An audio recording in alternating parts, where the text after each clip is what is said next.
1.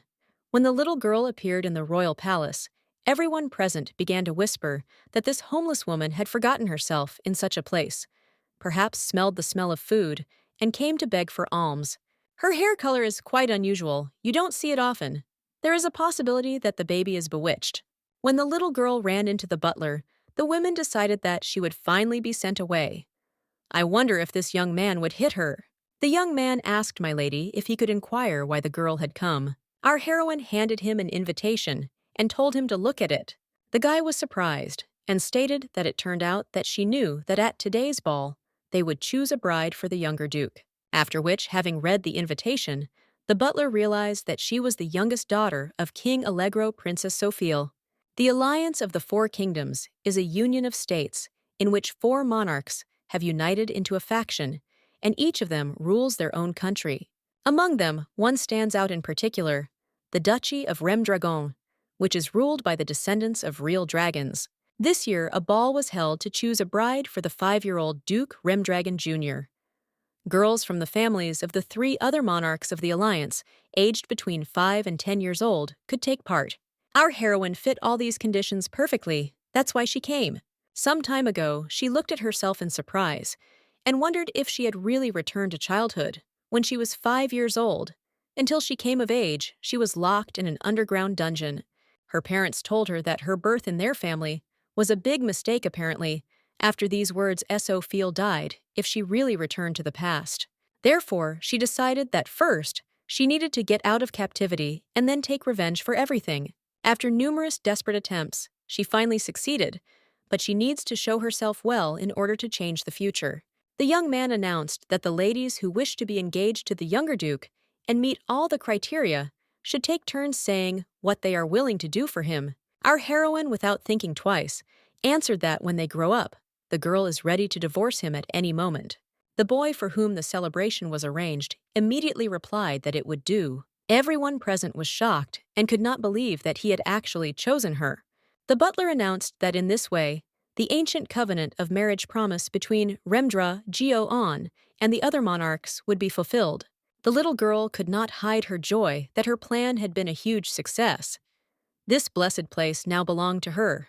The vast continent is ruled by an alliance of 4 monarchs. The Reds are the royal family of Allegro, who are descendants of great magicians. The Blues are the family of the Duke of Polpo, descendants of border judges. The Goldens are the family of the Duke of Sarihan, rulers of the imperial city-state of Voluni. The Blacks are the family of Duke Remdragon, a family in whose veins flows the blood of a real dragon. Sophia is the 4th daughter of the cursed Allegro family, with the birth of a white-haired child, with red eyes. A streak of bad luck began every time this child laughs. Tears and blood will be shed in the kingdom. After death, he will become a ghost that will curse the entire family. The girl became the scapegoat that perfectly fit this prophecy. The baby is an illegitimate child of the dynasty. Since childhood, people have pointed fingers at her, even at her own family. But despite this, no one dared to kill her. Everyone was afraid that they would doom themselves by killing the cursed child, but they got their revenge by locking the baby in a dungeon from birth. Occasionally, her biological father, whose name is Vitego III, reluctantly visited her. One day, a man told her to be a good child, and our heroine began to make every effort to become one. The little one tried only so that her dad would praise her and stroke her head warmly, and being a genius in such a situation is quite advantageous. After reading what Sophia had written, the king was very surprised and could not believe that it was really her. After all, he thought of his daughter only as the source of all the troubles of the kingdom. But she turned out to be an unusual child, and the girl received the interest of her father, which she could not even dream of. The man said that if the little one did her assigned tasks well, he would let her go out when she became an adult. So let her be a good girl. Our heroine happily agreed to this. From that day on, the illegitimate child became the shadow of the royal family of Allegro. When the father received from his daughter what he needed, he immediately and disgustedly ordered that she be taken away. Vitego made her compile a secret ledger of the royal family, after which he stated that she really is a genius, because it is an interesting logical chain. Such a skillful design of the ledger can be considered an art. Our heroine did it every time, just as flawlessly and perfectly. The dungeon in which she lived had been a place of confinement for people like her for several generations. These people are long dead, but their books and materials have survived. The little one had absolutely nothing to do, so she read and reread the works, studying new materials every day to receive praise from her father. Sometimes she vaguely remembered dreams of someone talking to her. The surprising thing was that even after such dreams, everything that was incomprehensible to her became understandable. One can agree that at that time she was happy just a little. The father, who saw potential in her, thought that if his sons had the same abilities as this girl, it would be wonderful. But the first young man was very stupid, the second was constantly ill, and the third had the ability for magic, but not enough strength. Vitego wanted to take away her abilities and pass them on to his sons, so he began to conduct research, to steal her skills, and give them to his older brothers around the time she turned 21. The man thanked her for working hard all this time and then said that they would visit a wonderful place together today. When the girl was captured, she screamed to be released immediately. Do they really think that if her father finds out, they will get away with it so easily? But the king himself appeared and stated that his daughter was very noisy, so the children clearly had a hard time, but they objected that it was all for the glory of Allegro. There were legends that an ancestor was married to a demon, which meant that demonic blood ran in their family. To keep this a secret, children with red eyes, white hair, fair skin, and a high nose were hidden their entire lives. And when they turned 21, they were immediately killed. The girl began to understand that all these rumors were actually true. The people whose books remained in the dungeon were also killed. Sophia burst into tears and asked why he hated her so much, because she did all the work that was assigned to her perfectly. The daughter did everything much better than her brothers. Even if a girl looks like a demon, she is still his child. Why can't he recognize her as his daughter? The man replied that he never had a daughter. He fed and clothed her because she was useful. Does he now want Vitego to treat her like his own? After which, the man added that she was very much mistaken. Her birth in their family was a big mistake. After these words, our heroine was taken away, and she literally became a guinea pig. Sophia prayed for salvation and said that she would do anything just so long as they let her go. Gradually, her strength began to leave her. She really wanted to run away, despite the fact that her life was full of restrictions. Due to her cursed birth, the girl still really wanted to live. She then prayed that if God exists, please help her out and let her live no matter where, after which she was able to open her eyes again at the age of 5.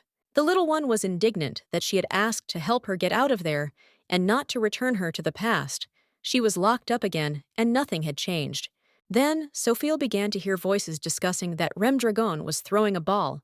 Could this really be the place written about in the legends? One of them answered that who knows, men are not allowed there.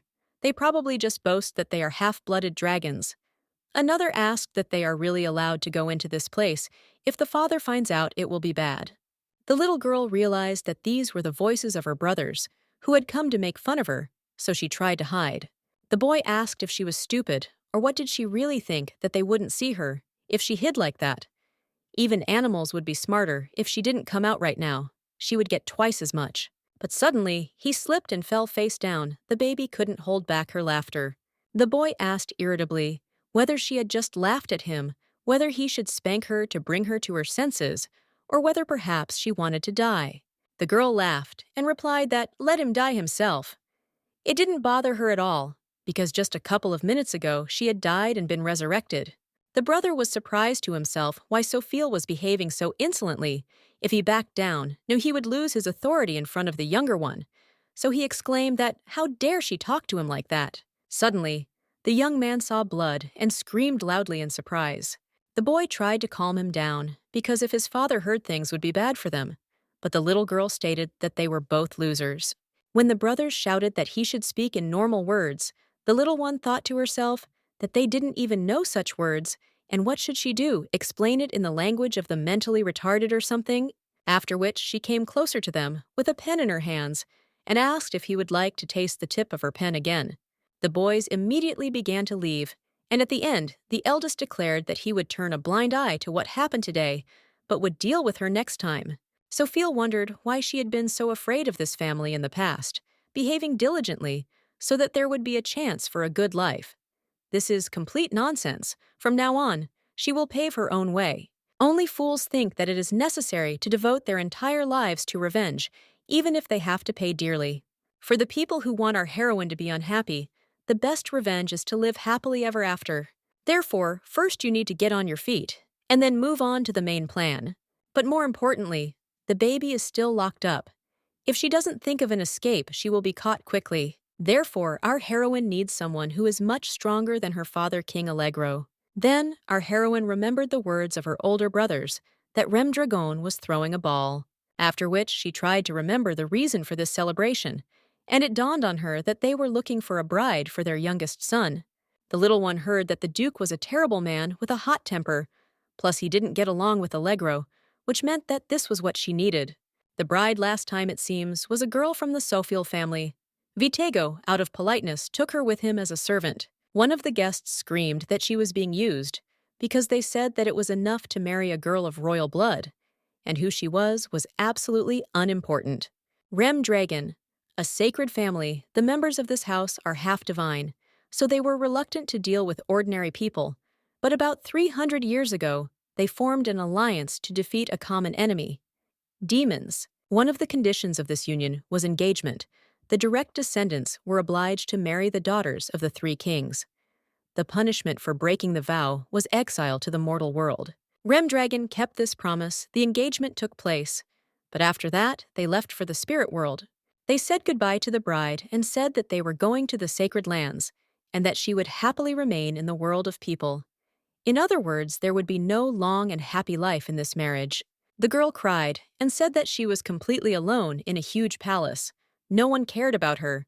She spent more than 10 years alone. She had the best clothes and fancy food, but they all neglected her. And she never even saw her husband's face. She should sue them. For our heroine, all this was simply ideal conditions, so she was fired up by this idea. They feed, clothe, and even have their own place to live. How can you complain about that? If it were up to her, the girl would have lived at least 10 such lives. If for the previous bride, such a life was worse than hell, then now she will take her place, perhaps even be able to receive alimony. Suddenly, a cry was heard that the first prince had suffered because of her. How dare she touch pious people? While the guard was shouting that she couldn't count on food, the little girl was thinking that she first needed to get rid of him in order to get out. This young man's name is Roto. He is the warden of the dungeon who bullied her when he was bored. Perhaps because of problems in the family, he believes in all sorts of superstitions, is obsessed with gambling and investments, but is hopeless in both. At some point, the guy got into a sect and became even more unhappy. When Roto asked why she was smiling, because it was so annoying, the girl asked if he had problems at home. The baby knows everything. His mother is sick. She has a blue birthmark on her shoulder, right? Let the guy change his doctor, because he is a fraud. This disease can only be cured in a temple. All the shares he has are complete garbage. Let him buy only the ones she tells him to. If he continues to be addicted to gambling, he will definitely not escape trouble. All the little one's efforts were crowned with great success. The young man believed and took the bait. A little later, Roto began to consult with her and ask what to do next, because the price of the shares that she advised him last time had increased 30 times. The guy began to pretend to care about her and ask if it was cold in the dungeon. Plus, as she told him he didn't tell anyone about it. Sophie noted to herself that the guy turned out to be even more naive than in her memories. She cannot believe that such a person mocked her. In any case, the warden has already swallowed the bait, which means we can move on to the decisive step. So suddenly, the little girl said that she felt very sorry for him, since the guy had very little time left. Roto asked in fear what she meant. The little one replied that he would soon die. There was no way to survive, but okay, it didn't matter. The guard exclaimed that he had lived so little and had achieved nothing. Let him please say that there was at least the slightest possibility. The little one replied that there was only one way that could save him, and that was the dragon flower that only grew at Remdragon. The young man can be saved if she personally picks him up from the ground and feeds him. The guy objected that this was impossible. If they found out that the princess had left the palace, then he was dead. Sophie replied that if he died it would of course be sad, but nothing could be done. When the warden asked if this was really the only way to survive, the little girl replied that it was. The young man replied that he understood everything and exclaimed that he swears to survive at any cost. The girl said that he should then bring her normal clothes, otherwise she would immediately attract the attention of people outside. Our heroine thought to herself that she had gotten her clothes and figured out the transportation, so she would soon meet her little paradise. Having reached the palace, the girl thought to herself that interestingly, dragons also don't like those who are dressed in dirty clothes, or they don't care. After a little revenge on her brothers and deceiving the warden, the little one finally reached her destination. Although when Roto realized that she had deceived him, trouble almost happened, but she will never return back. Sometime later, when the ball began, it was announced that Ergo had arrived. De Rem Dragon is the younger duke. Those present wondered why he didn't come out, and perhaps didn't even intend to do so. The butler declared that the ladies who wanted to get engaged to him and met all the criteria should take turns saying what they were ready to do for him. Sophie thought to herself that Mitara, the duke's fiancée from her past, was late to the ball due to a carriage breakdown, but nevertheless passed the selection by saying exactly that. The girl then declared that if she had to die, she would die. If he said to live, she would live. Mitara would be devoted only to him. Therefore, our heroine decided that she should say this before the girl showed up for the celebration, namely that she was ready to get divorced at any moment. She would accept even the most trivial elements, so let him choose her. Meanwhile, the selection began. One of the girls said that her family had gold mines, so they were incredibly rich. Another exclaimed that she was a close relative of the Duke of Pulpo. Third, that their family produced several generations of outstanding swordsmen. But all these girls were rejected so gradually, it was Sophie's turn. When our heroine declared that she was ready to get a divorce at any moment, a deathly silence fell over the room, until the younger duke replied that this suited him completely. The little girl couldn't believe she had gone through this. The dream of 3 meals a day will soon become a reality. The butler announced that the lady who would become the duke's wife was Princess Sophie d'Allegro. Everyone present could not believe how this was possible, so they asked to explain why she was chosen. Let them at least look at her. The guy told her to calm down. Ordinary people have no right to demand anything from family members of higher races. But the woman did not calm down and said that her girl had been preparing for this day all her life, after which she exclaimed that in fact there were no daughters in the Allegro family. Our heroine objected that she really was a princess. The lady screamed that, how dare she lie? Is the girl ready to take responsibility for her words? In front of these people, she is an ordinary thief and nothing more. Suddenly, the little girl tripped and fell behind the curtain behind her, and immediately the voice of the younger duke was heard asking who this dirty little thing was. Children of dragons and humans were called half-dragons. They were incredibly beautiful in appearance, remaining in human form until the end of childhood. But the older they became, the more often they could take the form of a real dragon. They say that until adulthood, they develop twice as fast as people both mentally and physically. Ergo clarified whether she was his bride. He chose her so that there would be fewer problems in the future during a divorce, but apparently it was worth thinking about it some more. The little girl looked at him and could not believe that she would get engaged to such a handsome man. Then the boy came out to the guests, saying that if the woman so desired to see him, then so be it, and replied that he had chosen a bride for himself. What other explanation did she need? After which, he ordered his Black Panther to bring the tongue of this lady who talks too much. Sophie began to panic to herself that no one would stop him and he would kill her, because this woman is the mother of Mitara. His real bride, she cannot let things slide. Therefore, she quickly ran up to the lady and covered her with herself in order to protect her. The duke noted that she looked very inappropriate, and in general, what a strange hair color she had. The baby was very scared, but she had to protect Mitara's mother. But what if her whole plan would collapse because of this?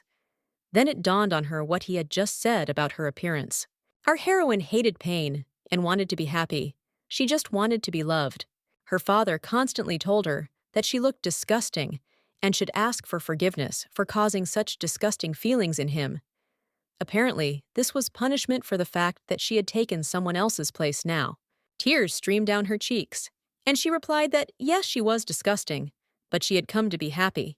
The young man simply grabbed his head and said nothing, after which his Black Panther growled loudly, and Sophia thought that she was in trouble. It seemed that this was the end. When the baby opened her eyes, she saw the butler in front of her, who noted that she had finally woken up. The girl immediately asked what was wrong with her, but the young man did not understand who she was talking about. The little one clarified that she was talking about the woman who was bitten by the black cat. Whether she died? The guy replied that no people can live even without arms and legs. Then he said thoughtfully that surprisingly, the man who resisted the Duke remained alive. Usually, Black immediately bites into the throat. Perhaps he was just overexcited because of the large number of people. Our heroine noted to herself that the courtiers here were also crazy, but now she understood the nature of Remdragond. When Sophia asked if she had passed the selection, the servant replied that yes. The girl immediately dreamed of living in this place, but the subordinate clarified that there was only one procedure left. The princess asked which one, but thought to herself that perhaps she had had enough. How much was enough? The guy replied that at the entrance to the castle, there was a test for magical power and pedigree. However, taking into account her appearance, the Duke ordered to interrogate her. Everything will go quickly unless there are problems with her. Did the adults send her here to put on a show? The little one had to answer honestly. Sophia interrupted him and answered that she came because she wanted to. The family mocked her and said that she was cursed. The servant replied that other questions were unnecessary and added that in order to verify her pedigree, it was necessary to take some blood. One invitation to the ball was not enough, after which a small snake crawled up to our heroine and bit her on the hand. Then the guy stated that she really does have the blood of the Allegro family, so that's enough. Let her eat and rest. The little one asked if he would ask her anything else. The young man replied that if she wanted to know about the marriage procedure, then nothing was needed, and there was no need to worry about the rest either, because it did not matter what the royal family did, because their ergo was stronger than everyone else. Her family treated the girl like a dog, ruined her whole life, so now everything is just heaven for her. The little girl hugged the snake and thanked it for biting her lightly. She is a very kind and skillful snake. Then the butler gave the order to the maids to take the princess to her chambers. As she was very tired, Sophia noted to herself that they were very similar like twins. When they called her mistress, our heroine thought to herself that it was the first time she had been addressed with such honors. After this, the little one ate deliciously, washed herself clean, and fell into a sweet sleep in a warm bed. The next day, the butler, whose name is Elton, came to check what things she had in stock. When the little one asked if the wedding would take place soon, the guy asked if she wanted to marry their master as soon as possible. The little girl thought to herself that naturally, if he found another, the wedding would not take place, and then she would have to pay for everything she ate and wore. Our heroine finally got a chance to cut all ties with her terrible family, so she can't miss it. Suddenly, the young man asked, why didn't the younger Duke frighten her? The girl thought to herself that of course he scared her even very much, but she didn't have the money to compensate for everything. After which, having collected her thoughts, she answered that because he is very handsome. The young man asked if she had put forward her candidacy because she knew about the beauty of the younger Duke. Sophia replied that she had heard that dragons were beautiful, and she liked beautiful people. The boy replied that he understood everything and would definitely tell Ergo what she had just told him. The boy would be very happy. The little girl asked why he already knows that she is charming. There is no need to tell him about it. Some time later, when the butler came out into the corridor, he noticed the Duke who was hiding near the door. After which he coughed and said loudly that he had made the right choice. When the young man took on his appearance, the servant began to run after him and say that his bride was very interesting and unusual. The guy told him that he was too noisy. But the subordinate did not calm down and continued that the lady had excellent aesthetic taste. She was only 5 years old, but she already wanted to get married. The younger Duke replied that he needed this child only for a while. When he reaches adulthood, he and his family will leave this world. Elton asked if he had any suggestions on how to treat the lady. The boy replied that he should do everything as his father said, and give her more food since she was nothing but skin and bones. After all the checks, our heroine was given a separate house in which she will live. The building was very large and beautiful, but inside there was dilapidated furniture, old curtains were hanging, the floor creaked. It was a place steeped in antiquity that had long since been written off as a bride's place. The house is located in a quiet forest, far from the main castle. It is understandable why Mitara, who is used to everyone's attention, was so unhappy, but for her, it is heaven on earth. Assistants Barry and Mary brought her all sorts of entertainment, so that she wouldn't be bored. Therefore, our heroine decided to start writing a plan for her revenge against her relatives. It is necessary to determine the sequence in which she will take revenge on her offenders, and this list will be called the Death Note. Over the past life, many names have accumulated that are worthy of places on this list. It was difficult to determine the cue, but she will not remain indebted to anyone. Suddenly, Mary looked into the room and asked if the lady would like to go for a little walk. The girl replied that she was already on her way. The little girl was very happy that she could run in the fresh air every day and do whatever she wanted. After a busy day, she is washed clean in a warm bath and can lie in a cozy bed as long as her heart desires. The maids noted that after a hot bath and new clothes, the baby's mood clearly improved. Sophia thought to herself that in the dungeon she could only wash once every 2 weeks, after which she asked if she still stank. The maids replied that of course she didn't. When our heroine thanked them for bathing her, the girls looked at her with affection for some time. Noticing that the girl had begun to fall asleep, Barry said that they would take her to bed. The little girl could not believe her luck and muttered that it would be nice to live like this all her life. In the morning, through her sleep, the little girl heard a conversation about how he absolutely doesn't care about people's feelings. Education plays a very important role in childhood, but it seems that they are not even going to hire a private teacher. It is better not to hope for it at all, since they are powerless. The girl noted to herself that now it was clear how others saw her situation. She felt a little strange. Mary continued that the Duke was also incomprehensible. He knew about his family's relations with the kingdom of Allegro, but still chose the lady. Elton objected that despite everything, a very nice lady had arrived to them. The girl replied that yes, and she really hoped that the mistress would like the servants. The butler replied that despite her young age, the little one was very smart. Mary noted that he was too calm.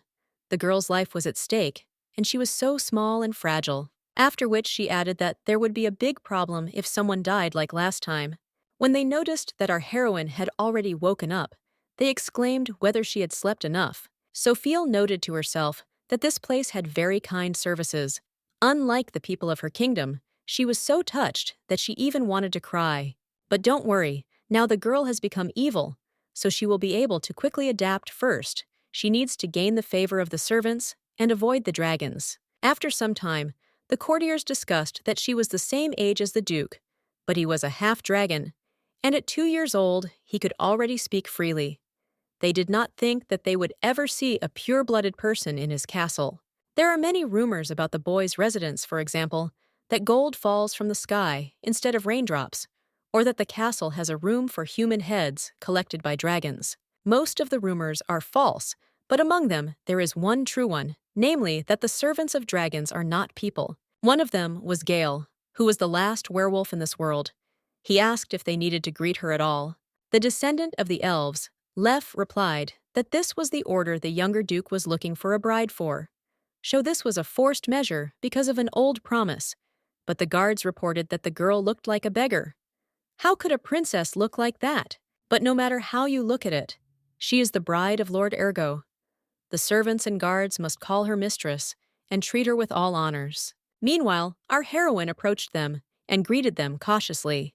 The kids noted that they were told that she looked like a homeless person, but why was the little one so cute? Gale greeted them and said that they were knights of the Duke's family. Lef added that they guarded the forest from outsiders who could harm the Rem Dragon family. The little girl immediately thought to herself that Rodo might be somewhere nearby, because if he returned to the capital without her, he would be executed. But judging by the appearance of the knights, there is absolutely nothing to worry about. She is very calm in this place. Ergo stated that it would rain. Elton replied that even if so, the equipment for his hunt was already prepared by the way the lady was staying in a distant house, and the servants liked her too. The younger Duke replied that it seemed that the raccoon had become popular among them. The butler exclaimed that the lady really did look like a cute raccoon who carefully guards his food. Her thick black eyelashes contrast with her snow-white hair. When the baby grows up, she will become even more beautiful like a silver fox. The boy thought to himself that he still needed to see if she could survive in their family at all, after which he added that he was in a bad mood. When it rained, he wanted to have a good hunt today, so let him tell no one to go out.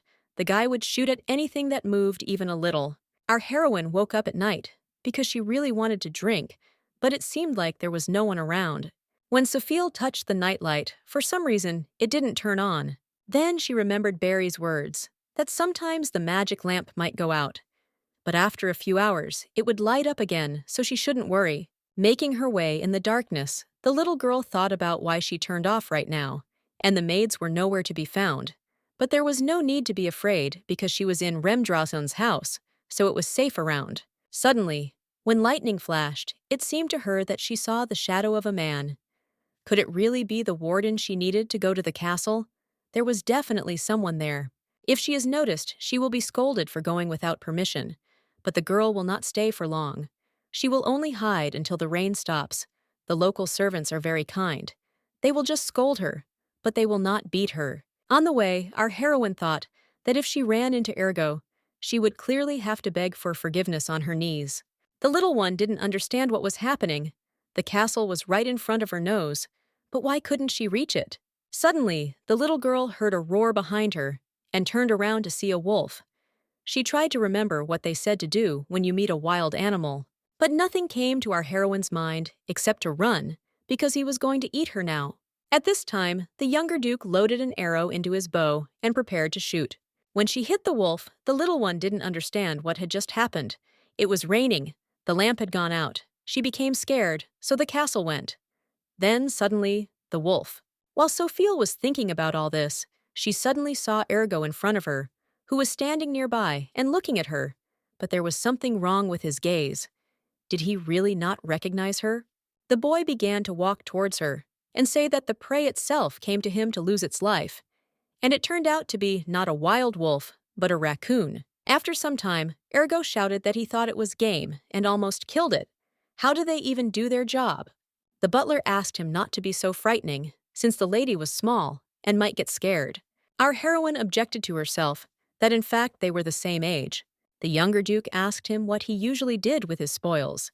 The young man happily replied that he would skin them and hang them up. The girl immediately covered her mouth with her hands because she couldn't make any sounds.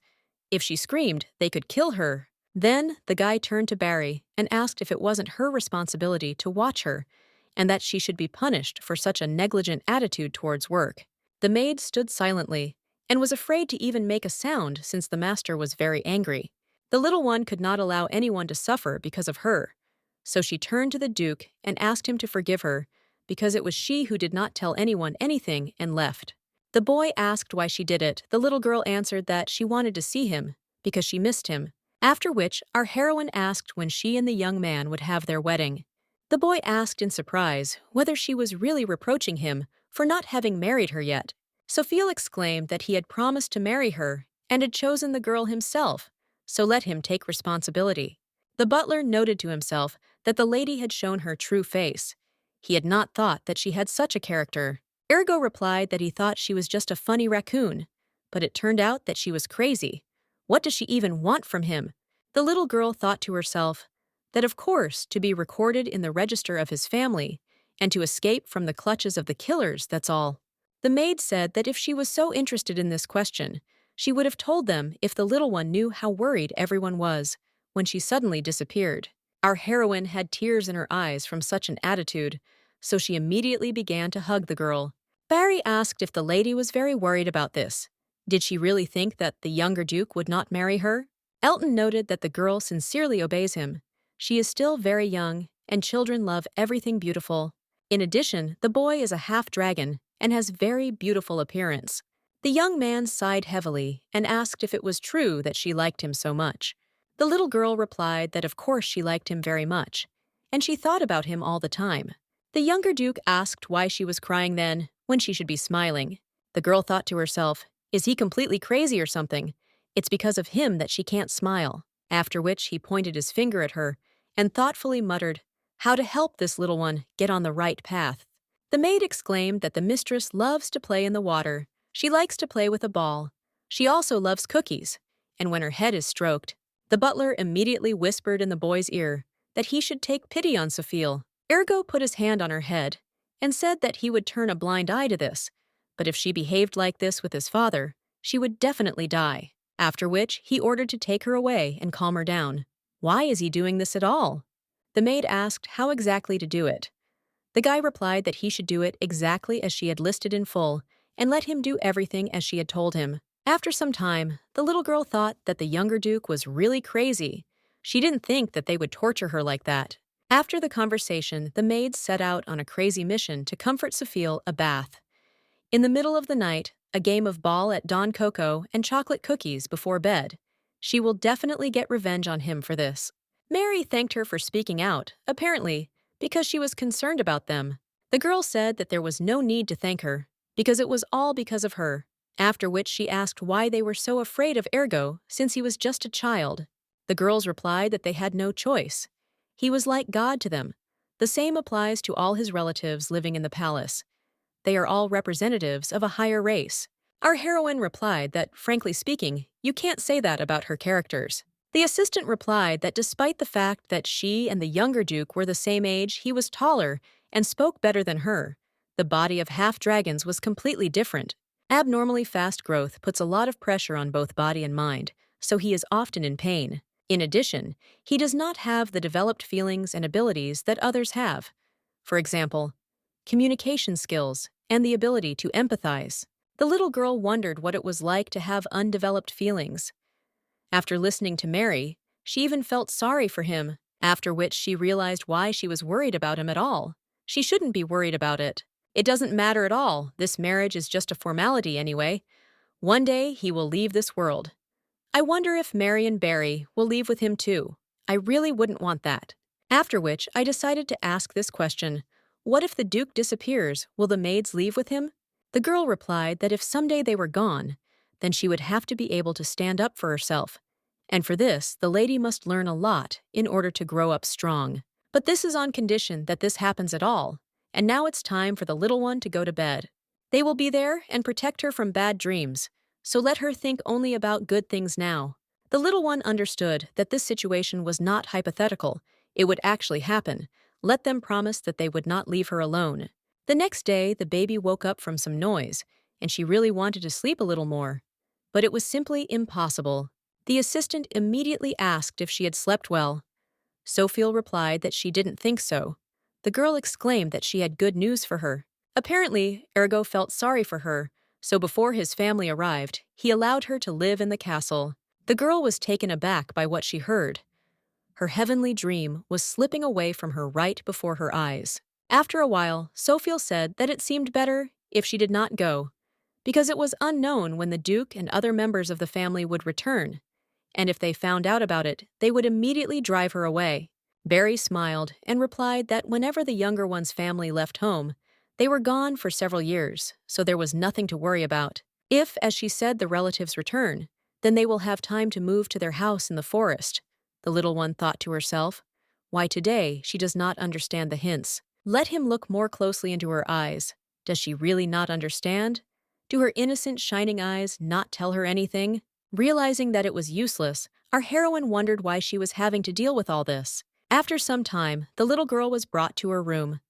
It was the first time she had seen such luxurious rooms. The little one asked if this was really her bedroom.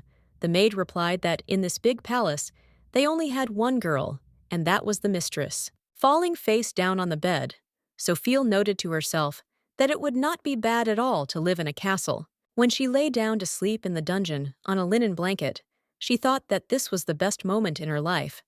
But she could not even imagine that she would ever lie down on a silk one.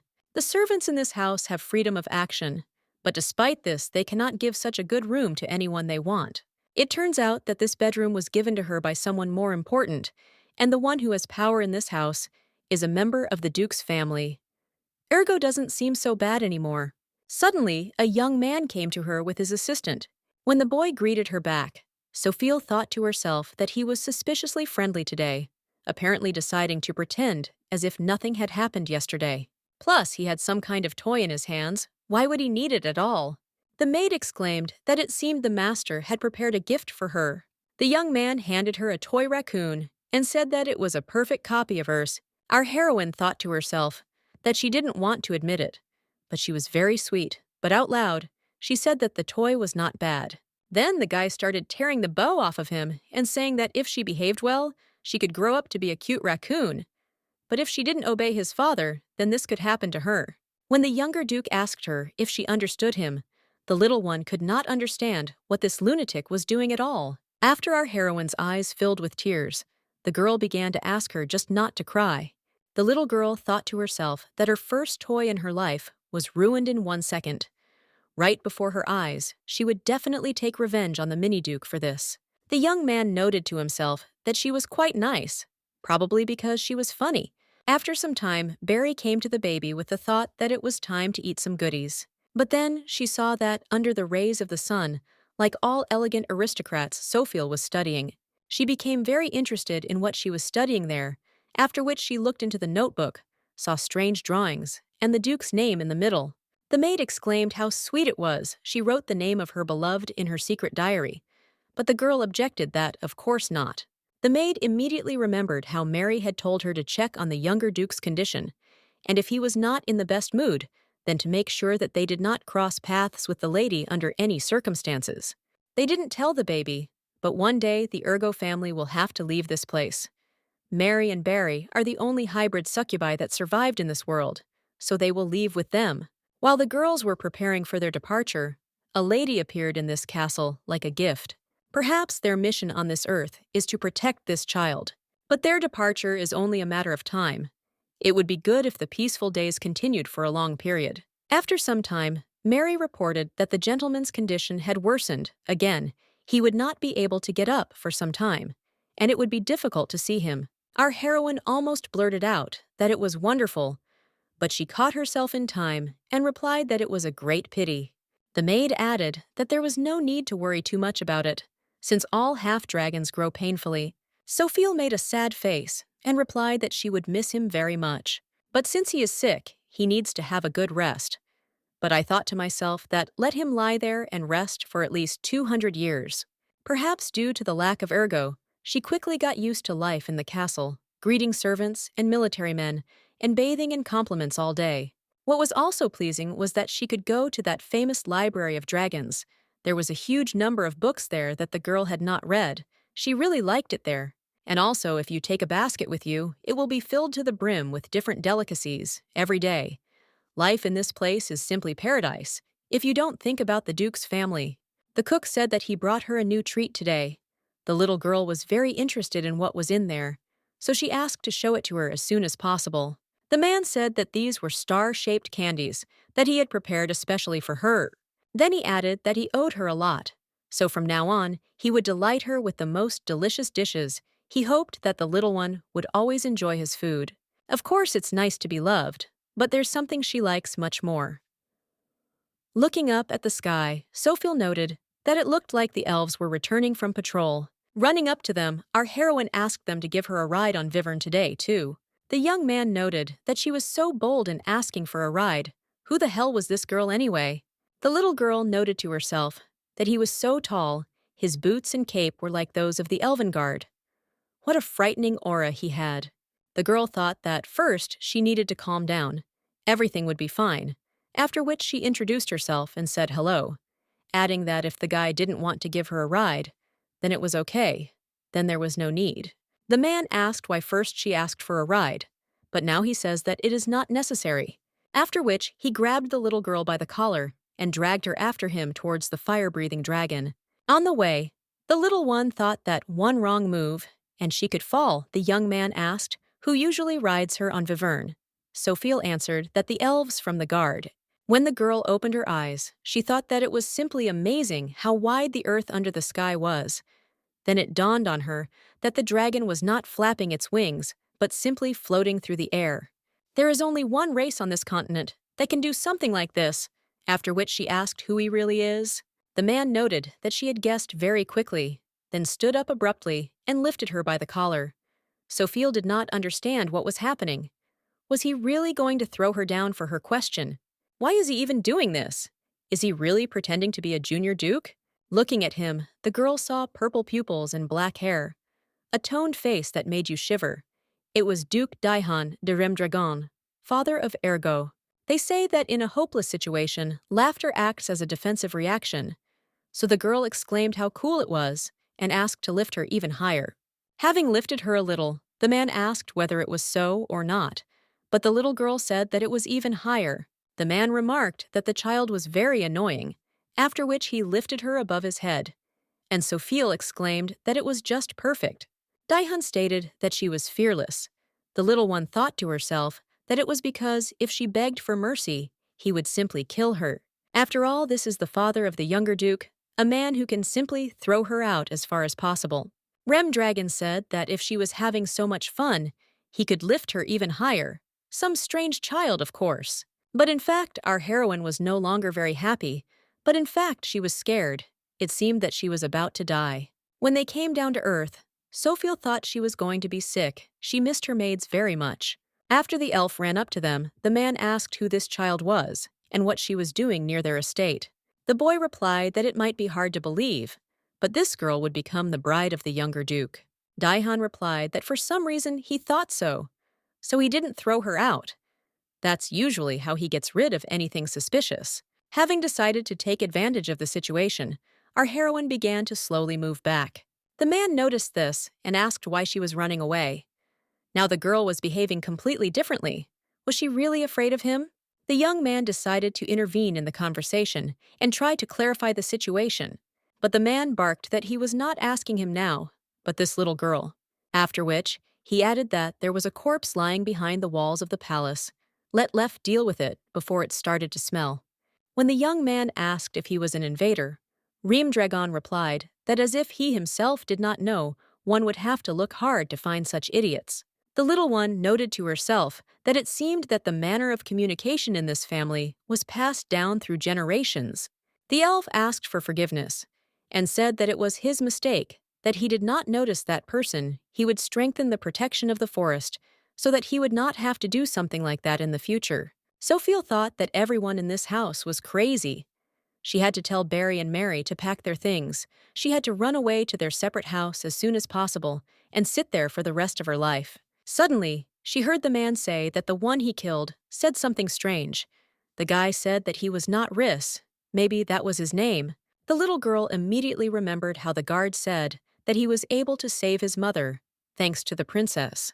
The little girl replied that if he continued to obey her, she would tell him many useful things, whether the guy would be able to do what the girl instructed him to do.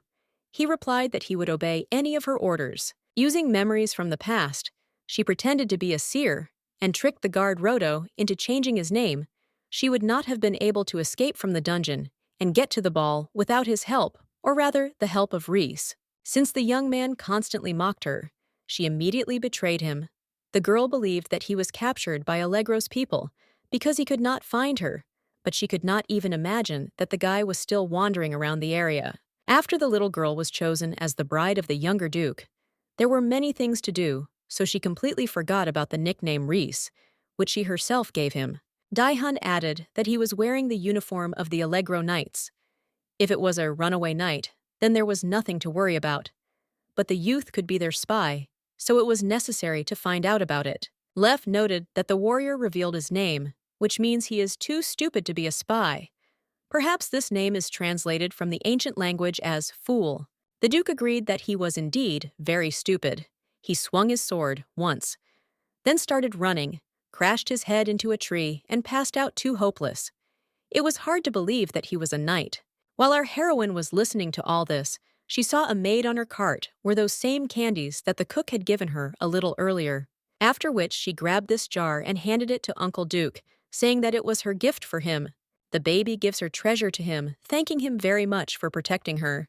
The man was very confused by this turn of events, so he simply looked at her silently. Sophia noted to herself that this was what was needed, but the elf was surprised that Daihun couldn't even utter a word.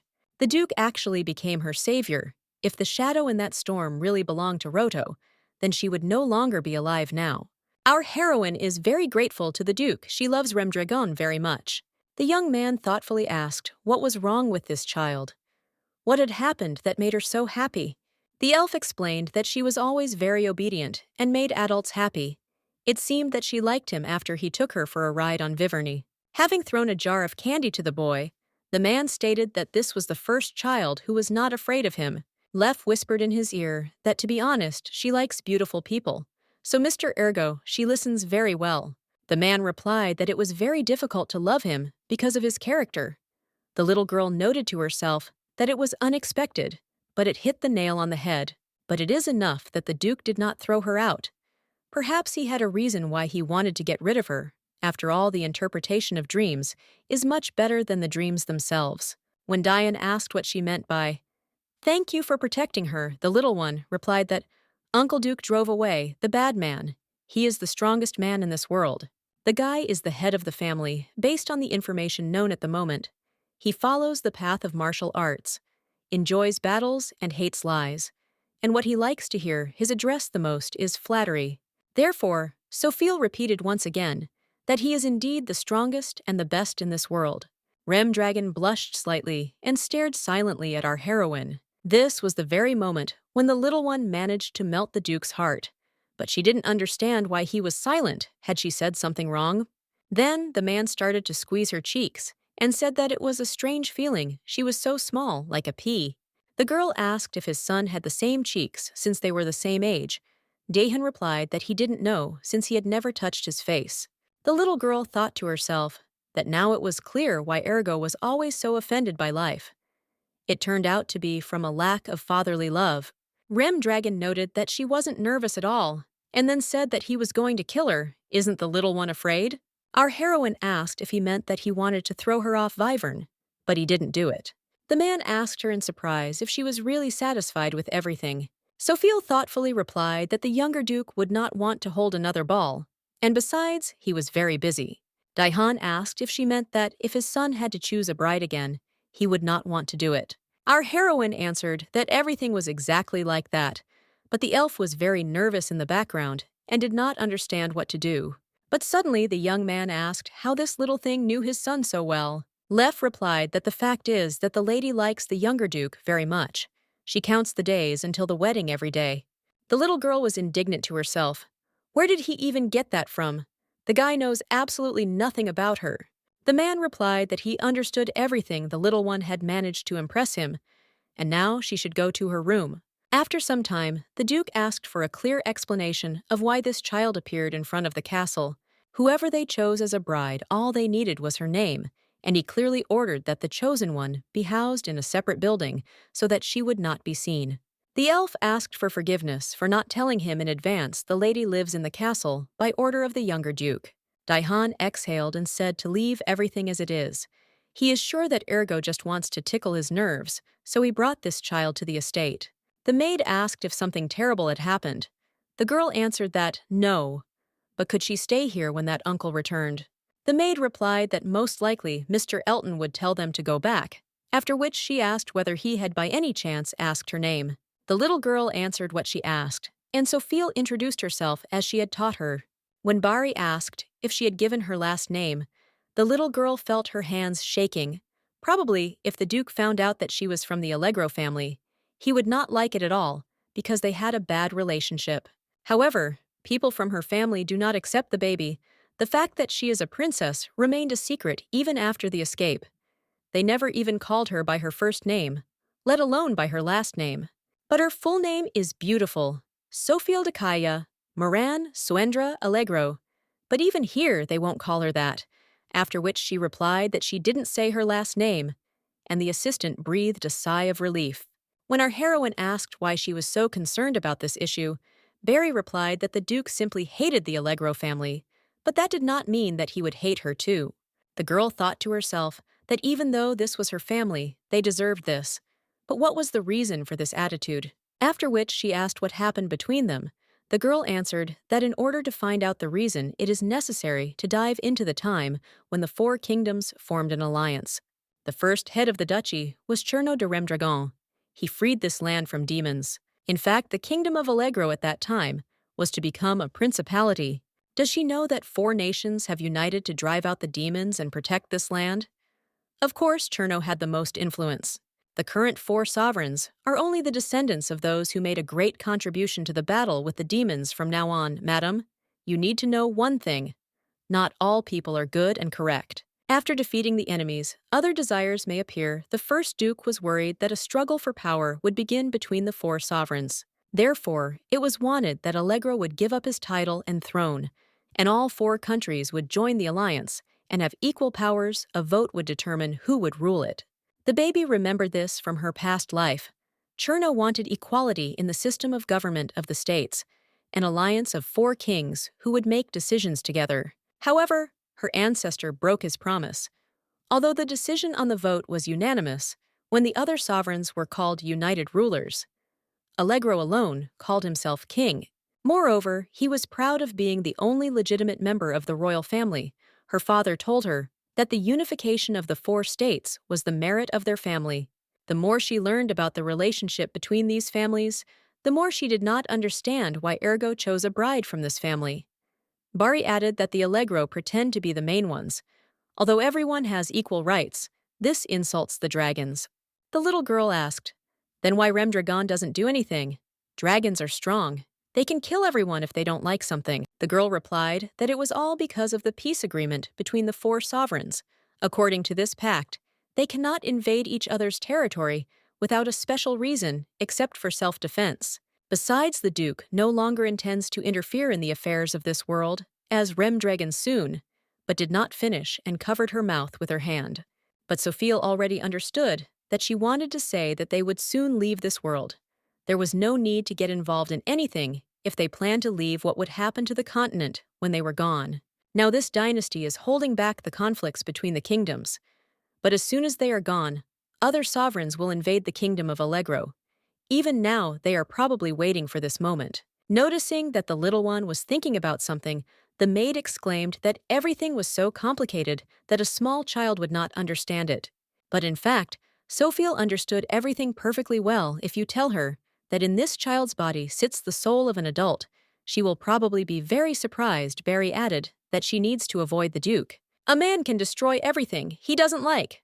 Fire dragons are just like that. The little girl noted to herself that he seemed very kind. In her past life, she read a book about dragons. It said that they have distinctive features that shape their character. For example, they are warlike, very strong, and hate it when people lie and break promises. Then, our heroine asked if the uncle had been a fire dragon since birth. Barry was surprised why such a question suddenly arose in her mind. Maybe she knows something, but then she answered that, no, at birth they are no different. Everything is determined in the process of growing up. Therefore, the younger Duke does not yet have his own traits. They will appear a little later. In order for Ergo to grow up to be a worthy dragon, he needs good influence from the outside. He has no friends at all, so let the lady be kind to him, and it would be best to just not cross paths with him at all. The little girl noted that he seemed not to like her. The maid asked why the little girl decided so. In her opinion, she really liked him. The girl thought to herself that she hoped he thought well of her, because that way she could focus on her revenge to face the stupid Allegro family. She needed to become tougher. Sophia got her own death note. It contained a list of people she needed to take revenge on. She needed to carefully structure everything again. She would still show them what real hell is. Sometime later, a maid came into her room and said that it was time to eat dessert. Our heroine thought to herself that she would definitely kill them all, but after she ate it all, since she needed to eat in order to live. Meanwhile, Daihan was incredibly angry that this child was from the Allegro family. Was their daughter really going to marry his son? Elton thought to himself that it was necessary to calm the Duke down quickly. If he continued in the same spirit, then everyone would die of fear. So he asked him to calm down first, and he would explain everything to him. The man asked if he was making fun of him. They were all trying to hide the identity of this child from him. Did they really think he wouldn't find out about it if no one told him? The young man tried to say that they had no intention of deceiving him. The Duke told him to shut his mouth because he began to ignore the affairs of this world. Everyone began to treat him arrogantly. Let them immediately bring this girl to him. He himself will deal with hers. The butler objected that the gentleman should under no circumstances do this. The man asked, "What do you mean it's not allowed? There's nothing in this world that he can't do." Did he really dare to go against his order and want to die quickly? The assistant thought to himself that the baby's life depended on this. He simply could not back down, so he said again that he was very guilty before them, but this should not be done. Remdragon thought to herself that this was the first time this kid had refused to follow his order. Maybe she should listen to the reason why he was so desperate to stop him, so she asked why. The butler exclaimed that because human children sleep after 8 o'clock in the evening. Barry Red says that if you disturb a child's sleep, it will have a negative effect on the growing body. So when the baby sleeps, they try very hard not to make noise. Objects around the man began to rise into the air, and he said that he understood what the guy meant. He wanted to say that they both could live without an arm or a leg. The Duke's special skill was telekinesis. The butler asked him to come to his senses and told him once again to listen. The lady had her own reasons. Daihan asked what other reasons he hopes that this time he will be more convincing. Having heard that the girl had been living in a dungeon all this time, the man asked whether this was really so. Elton replied that yes, almost from birth, they found out that she never even went outside. Sophiel is listed in the family register, but that's all that is known. He is sure it was very difficult to survive there. When the Duke asked why they did this to her, the butler replied that he did not know. He had heard that the lady was not the daughter of either the former queen or the current one. Remdragon noted that he seemed ashamed of having a child out of wedlock, but even cattle value their offspring. Allegro have outdone themselves again. It's just the worst. The young man noted that, yes, that's why he's very proud of the girl. This little one is adapting to the unfamiliar place very quickly, so he is very impressed. After which, he asked if he could forget about his relationship with the baby's family for a while and just trust her once. The man smiled and replied that he could try, since she had given him a bribe in exchange for silence. And in general, what had this little thing done to them that they had gone over to the man's side? He had never seen them like this before. The young man replied that there was no particular reason for this. She was just very nice. The Duke did not respond to this, but simply said that if this little thing starts to do something, then they should get rid of her immediately. The young man replied that they were watching her closely, but the lady was still very young, only 5 years old. So what could she do? Plus, they must marry to fulfill their family's promise to the people. After which, the butler added that he very much asked him to remember this and not be so strict with the girl.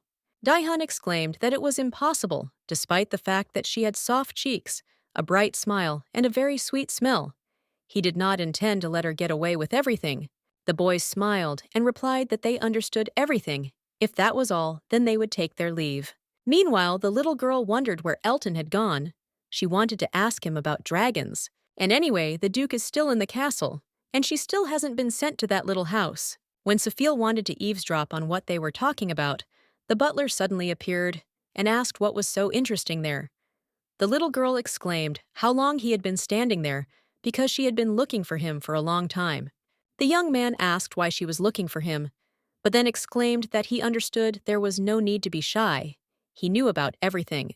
The little girl was surprised why they always knew about everything. Was it because they lived so long? The guy added that she clearly wanted to know about the date of their wedding. It was necessary to wait a little longer, or the little one was worried that the Duke would not marry her. Our heroine began to get angry and think about what was wrong with him, after which she shouted that she hadn't been looking for him for that reason at all, but now she wouldn't ask him about anything. The young man said that he had good news for her, after which he showed her the dowry list and said that it would be difficult for her to understand what was written there. But simply put, it was a list of gifts that would be sent to her home to the kingdom of Allegro. The little girl was happy at first, but then she realized that all this would not go to her, and she completely forgot about it. Once at a ball, where a young groom chooses a partner for a marriage of convenience, the parents raised a scandal precisely because of the huge dowry. Her family probably isn't looking for the girl because they know she's with Remdragon. These people are obviously thinking about the dowry day and night, but they can't act hastily right now, because the dynasty that has the baby is just a den of predators.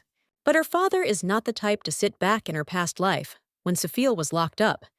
He didn't even think that she could be used, so he rarely came. For a man, an illegitimate daughter was just a cursed child, and nothing more.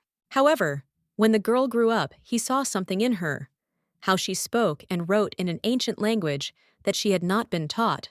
Then Vitego laid eyes on her. As soon as she became capable of anything, they immediately began to use her. And if her father decided that she would be useful to him in the status of the bride of the younger Remdragon. Although no, for Allegro, the crumb is a weak point. They can clearly try to take it from there so that it does not go to their competitor. After which, she asked if they had contacted her father. The guy replied that of course he had conveyed to him the news that she would become the bride of the younger duke. When the little girl asked what he had answered, the butler said thoughtfully that to his surprise, no answer had come, although quite some time had passed. Then he exclaimed that following the order, they should only give them money, so getting an answer was not so important. Then the young man demonstrated exactly what kind of dowry would be sent to her kingdom.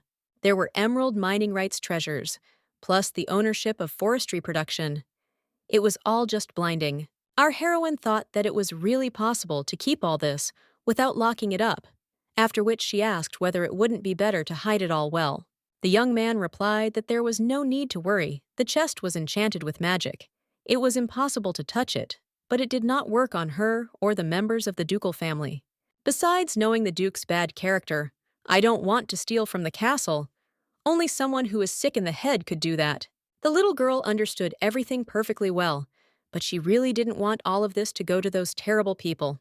The butler winked at her and said that the Allegro family would be very proud of her for the rest of their days. Did she understand what he meant? The little one really wanted to hit him on the neck with that hand. Why are the servants in this house so slow-witted?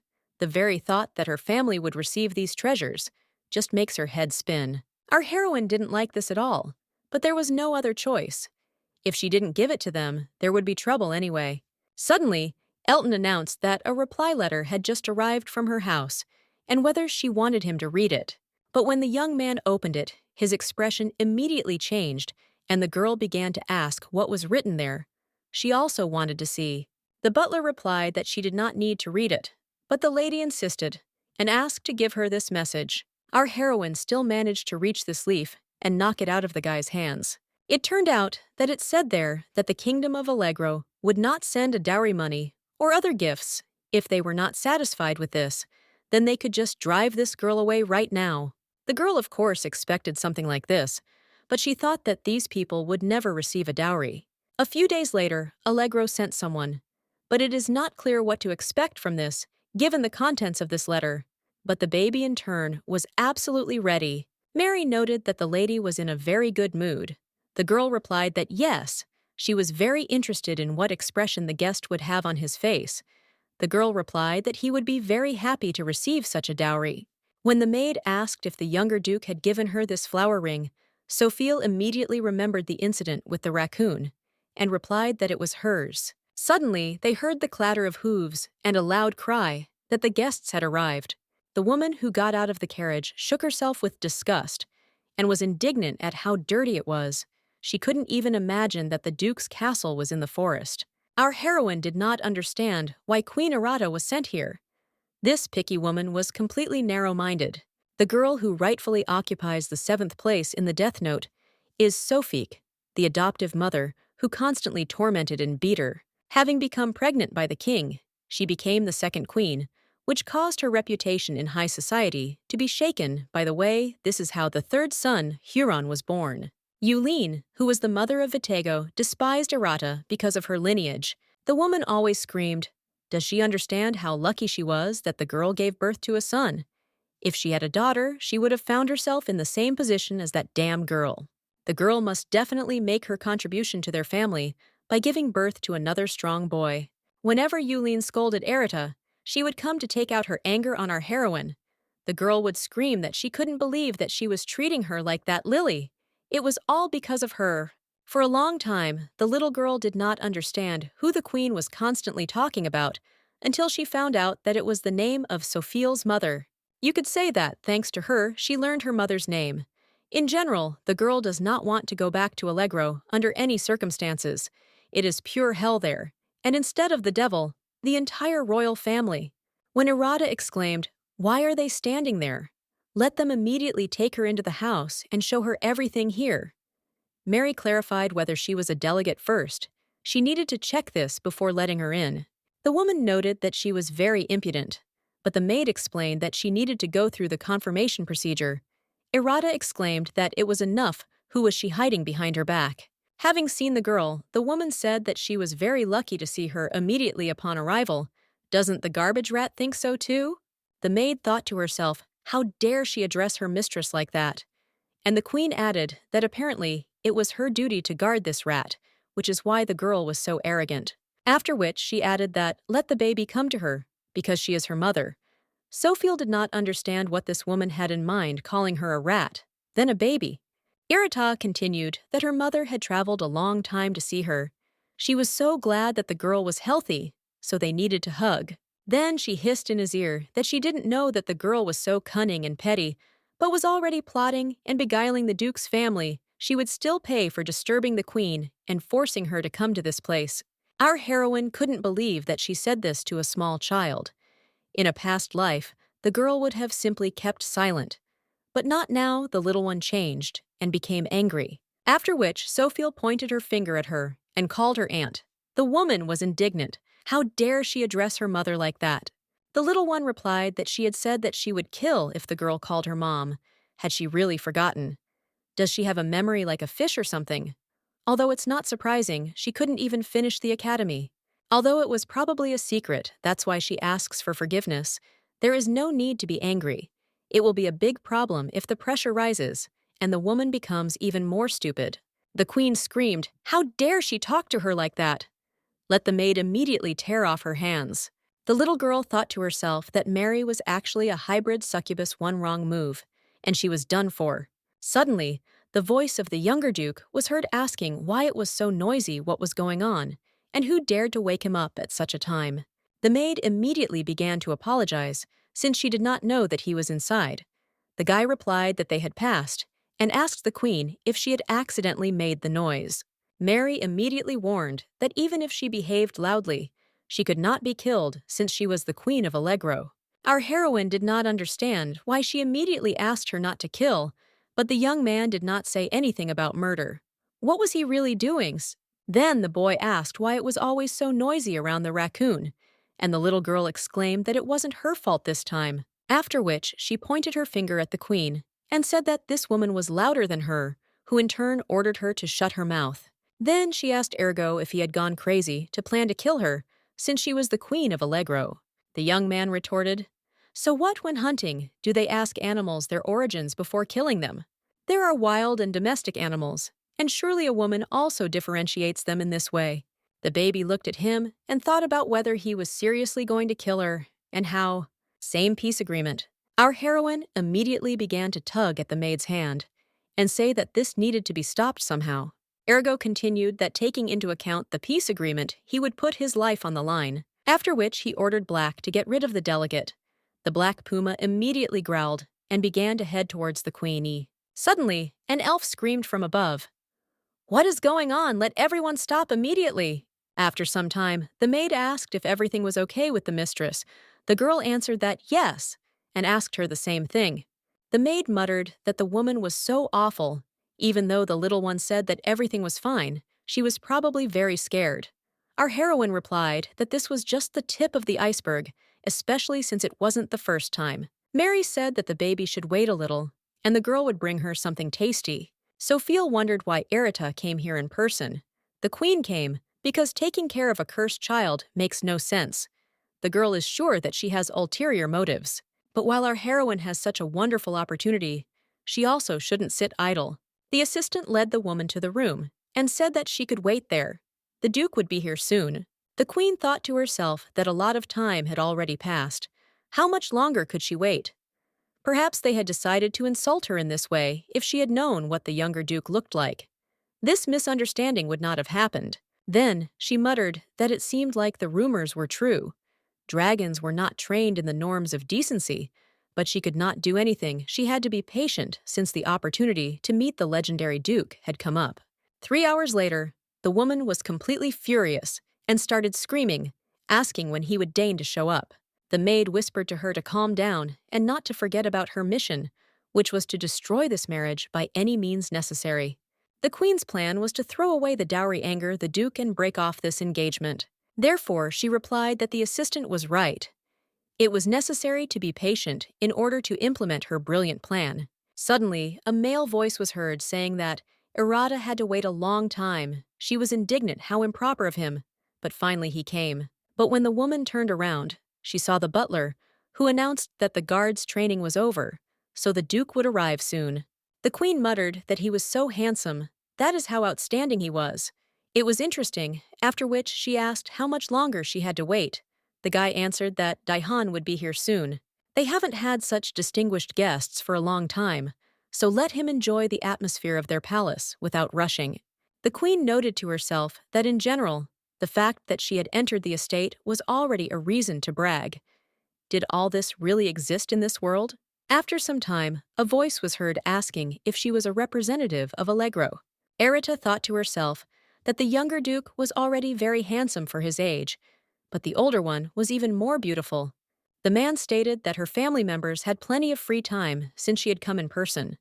The woman replied that the exchange of dowry was the only procedure of this marriage. Therefore, as a mother, she could not help but come. The eldest duke interrupted her and said that he was very tired, so it was necessary to speed up the process. Let him take the dowry and disappear. He will so, be it close his eyes to today's commotion. The woman thought to herself that she wanted to be nice to him, but the guy behaves like that. The butler noted that today was one of those rare days when the duke was generous and loyal, and then handed her the dowry list. The woman was taken aback by how much wealth they had prepared, because these were very valuable things. But it wouldn't be interesting if everything ended so quickly. Besides, her goal was to break off the engagement and not to take the dowry, so she noted that they had prepared well. After which, she stated that they probably knew that the girl was the only princess of Allegro, and for the only royal daughter, this dowry was not enough. Therefore, Remdragon should give twice as much for it. But she thought to herself, what the Duke would say about this. Isn't it already so profitable for him? The man noted that he now understood the reason for her visit. Apparently, she valued her daughter very much. The queen replied that of course she was the most valuable child in the world. The Duke stood up and asked sarcastically what was wrong. He understood her perfectly, after which he asked what her daughter's name was. The woman did not expect this and asked again what he had just said. Daihan repeated that, what was her name? He asked what the girl's name was. When Irata hesitated, the young man asked why she could not answer. It was impossible not to know the name of her beloved daughter. Let her tell him her name, and then he would triple the dowry. The queen never addressed the baby in any other way than as damn garbage rat. So she wondered if she even had a name. The Duke noted that he knew it even in this unfortunate letter. The baby's name was not indicated. Everyone must have forgotten, since she had been in captivity from her earliest childhood. But even so, her name must be written down somewhere. This child received neither sincerity nor attention for her. She is just an unknown child. What value can we talk about at all?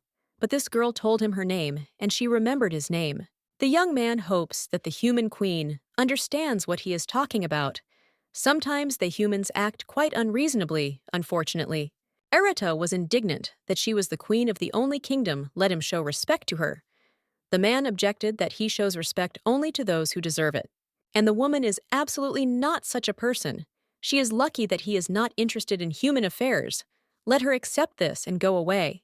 The woman thought to herself that she couldn't just back down, otherwise Vitego wouldn't leave her alone.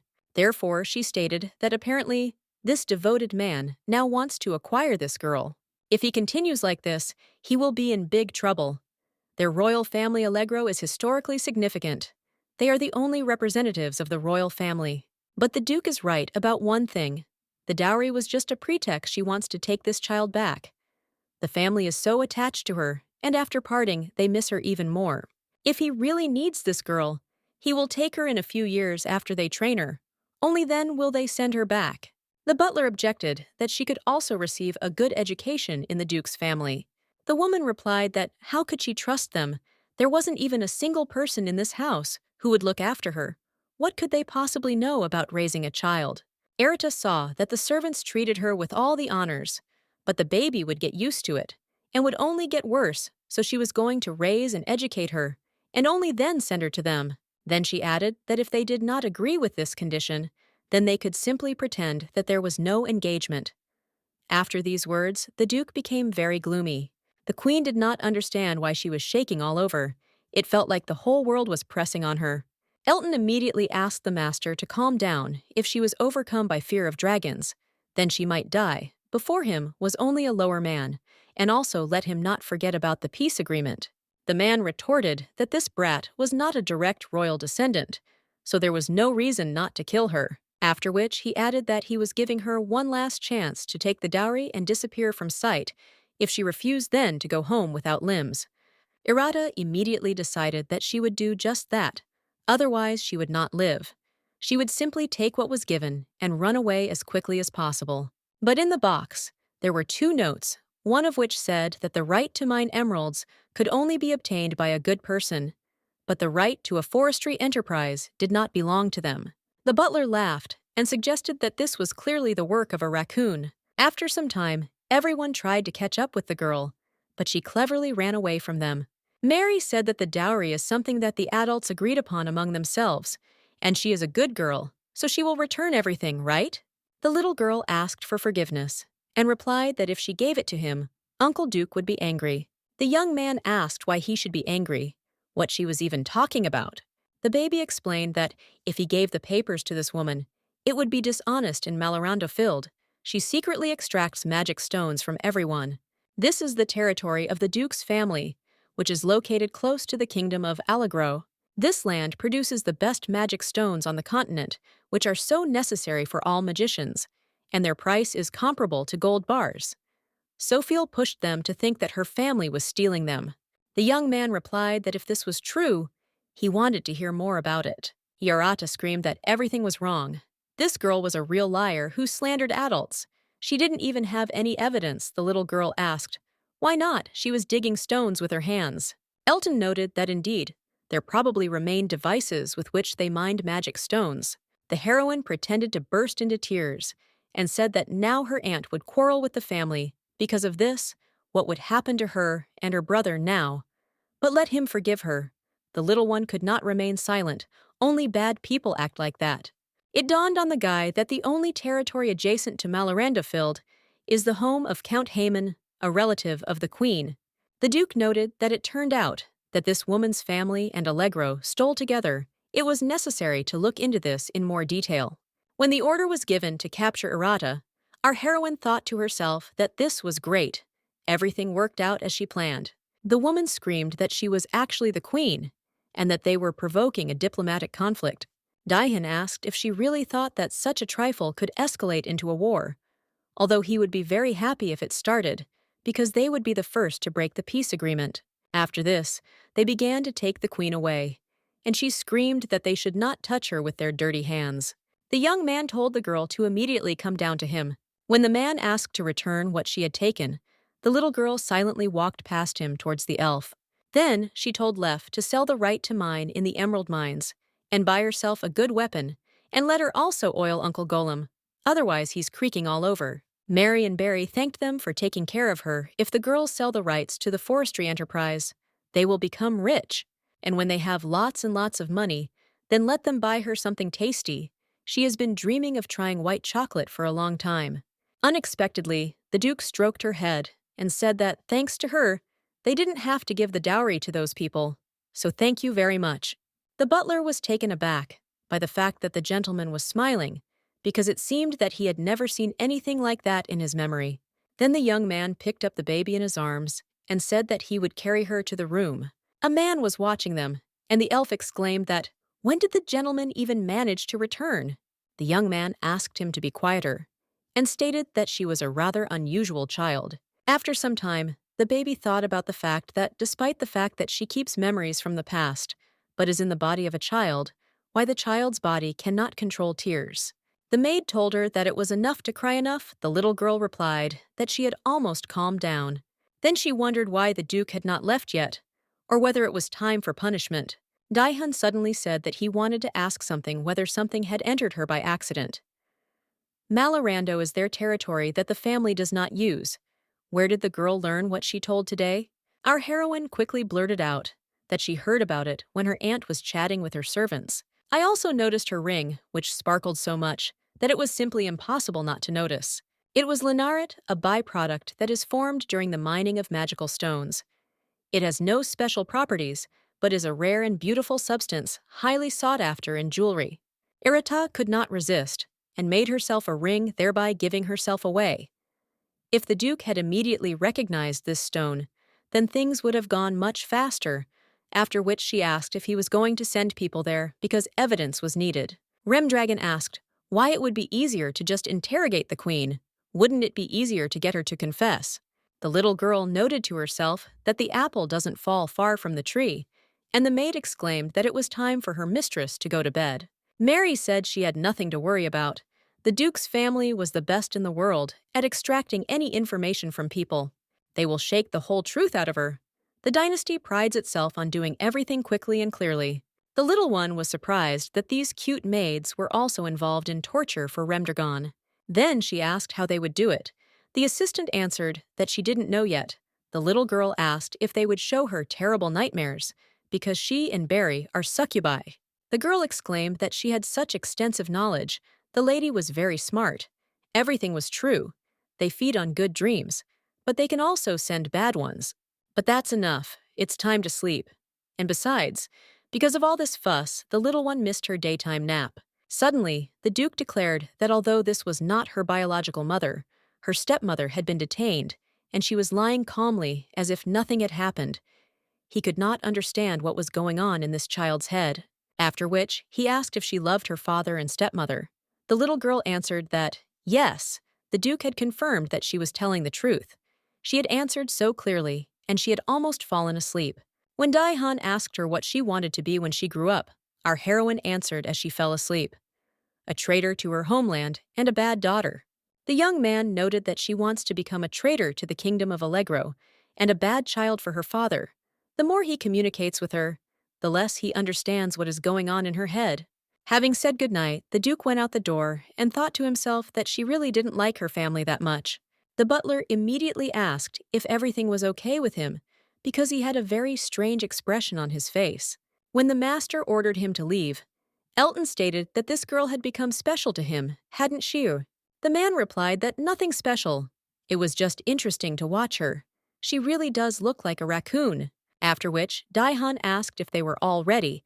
The guy replied that, yes, the lawyer's license that he had gotten for fun had finally come in handy. And the team of lawyers responsible for foreign policy is also awaiting orders.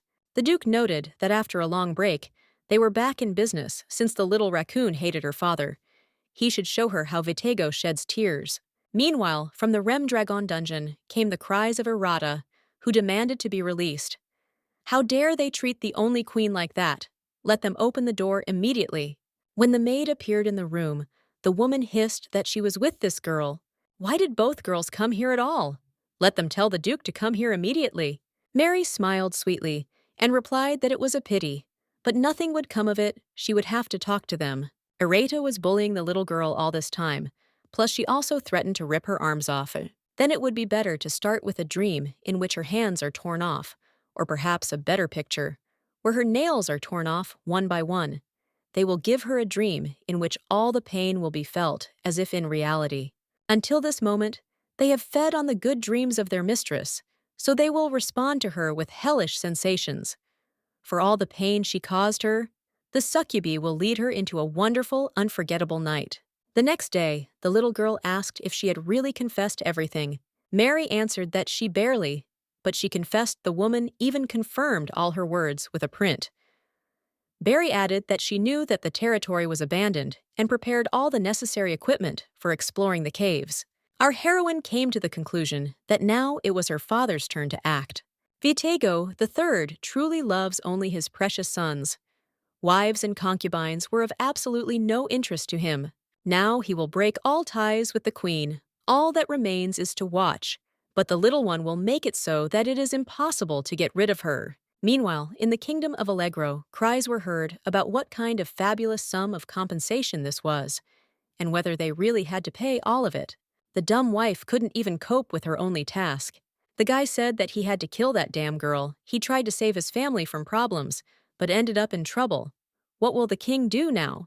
The man replied that he should send Remdragon the divorce papers right now. If he broke up with the queen, then their family would be able to get out of it dry.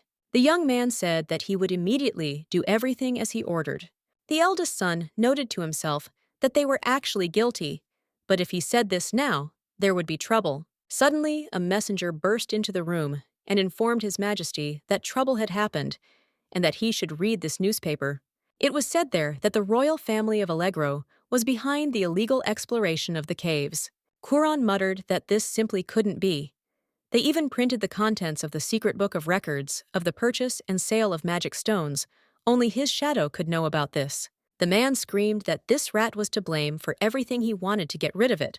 But it wouldn't work anymore. Our heroine, smiling, read this article and thought that everything turned out as she planned. A few days earlier, in the Rem Dragon dungeon, the queen screamed that she was scared, that she had enough of nightmares, that she hated dreams where she became a skeleton. The little girl noted to herself that now it was clear what her assistants were capable of. The girls simply tormented her with nightmares. After which, she told her aunt to come to her senses. There was no one else to save her. She would have to do it herself. Irata asked in shock, "What do you mean save her? Will they really kill her? But she is the queen of Allegro." The little one asked if she really thought those people were still on her side. She thought not. They would most likely try to shift all the blame onto her. Her Majesty wondered if they had really decided to hang everything on her and leave her in this estate. Then, Sophia handed her the book and asked if she knew what it was. The woman replied that it was a secret accounting book. Where did she even get it from? The girl exclaimed that if she didn't need it, she could take it. But the queen screamed that she was needed and took her away.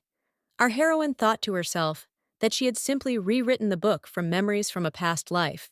After leafing through the notes for a bit, the woman asked if the little one could send her to an address she would name Please Arata, would not bully her anymore.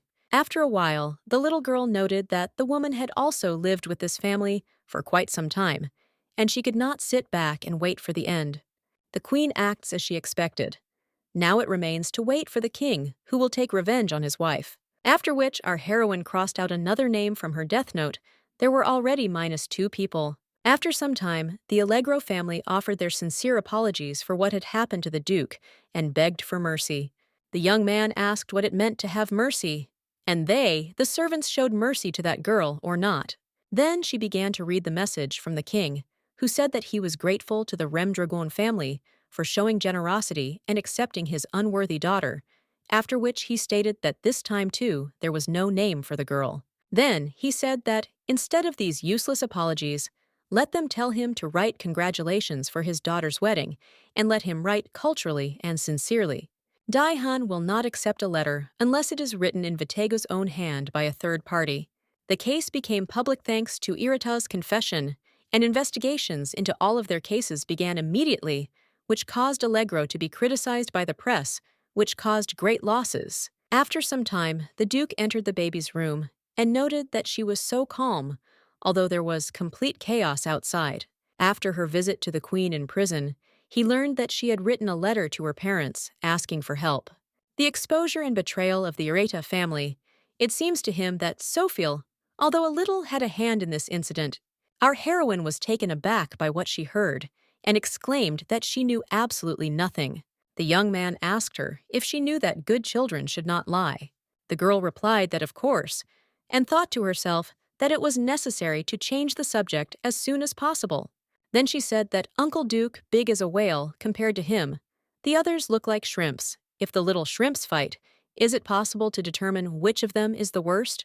The man replied that he would not even pay attention to the attempts of small fry, and smiled slightly. Then he stroked our heroine on the head and said that it was true there was sense in her words, so he would side with the special shrimp. When the little one asked if he was talking about her, Dahan replied that yes, she was a good girl, so he would turn a blind eye to this matter. Sophia asked in surprise why she was a good girl, since she stole the dowry and did badly. The young man replied that the whole world had turned away from her, but she continued to look at him with a smile. The little girl had been through a lot, and he would remember her name for a long time.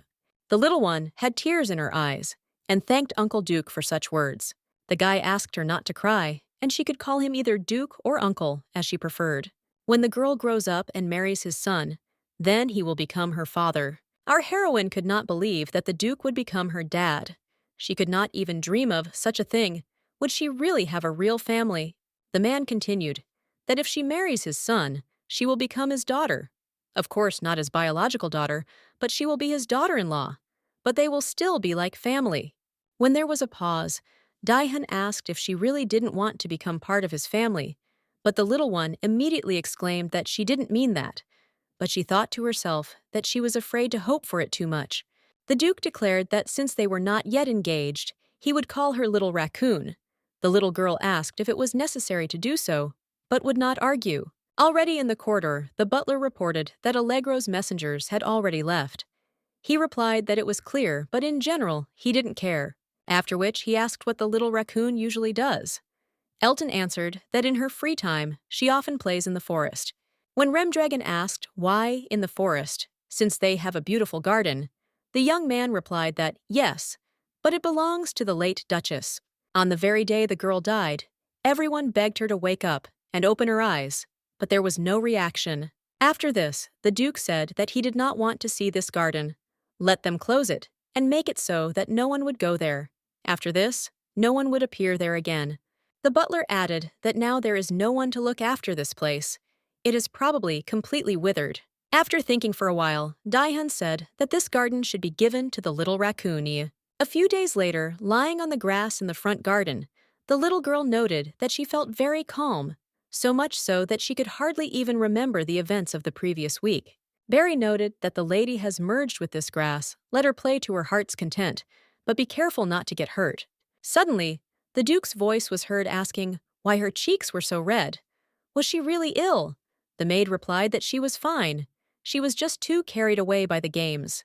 Looking at the young man, the little girl noticed that his clothes were somehow different today. When Sophie asked where he was going, the guy replied that in connection with recent events, he was thinking of inspecting the territory of their duchy. Until now, he had been too indifferent. He will be back in a few months, as he still has some things to do, the little girl thought to herself.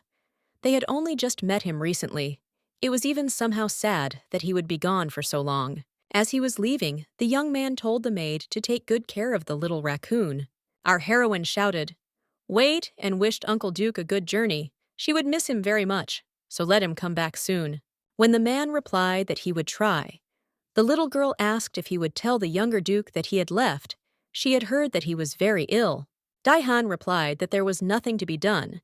It was a chronic disease of dragons. He himself would cope with it perfectly well. Don't hope for anything, rely only on your own strength, and don't love anyone. This is what his father taught him.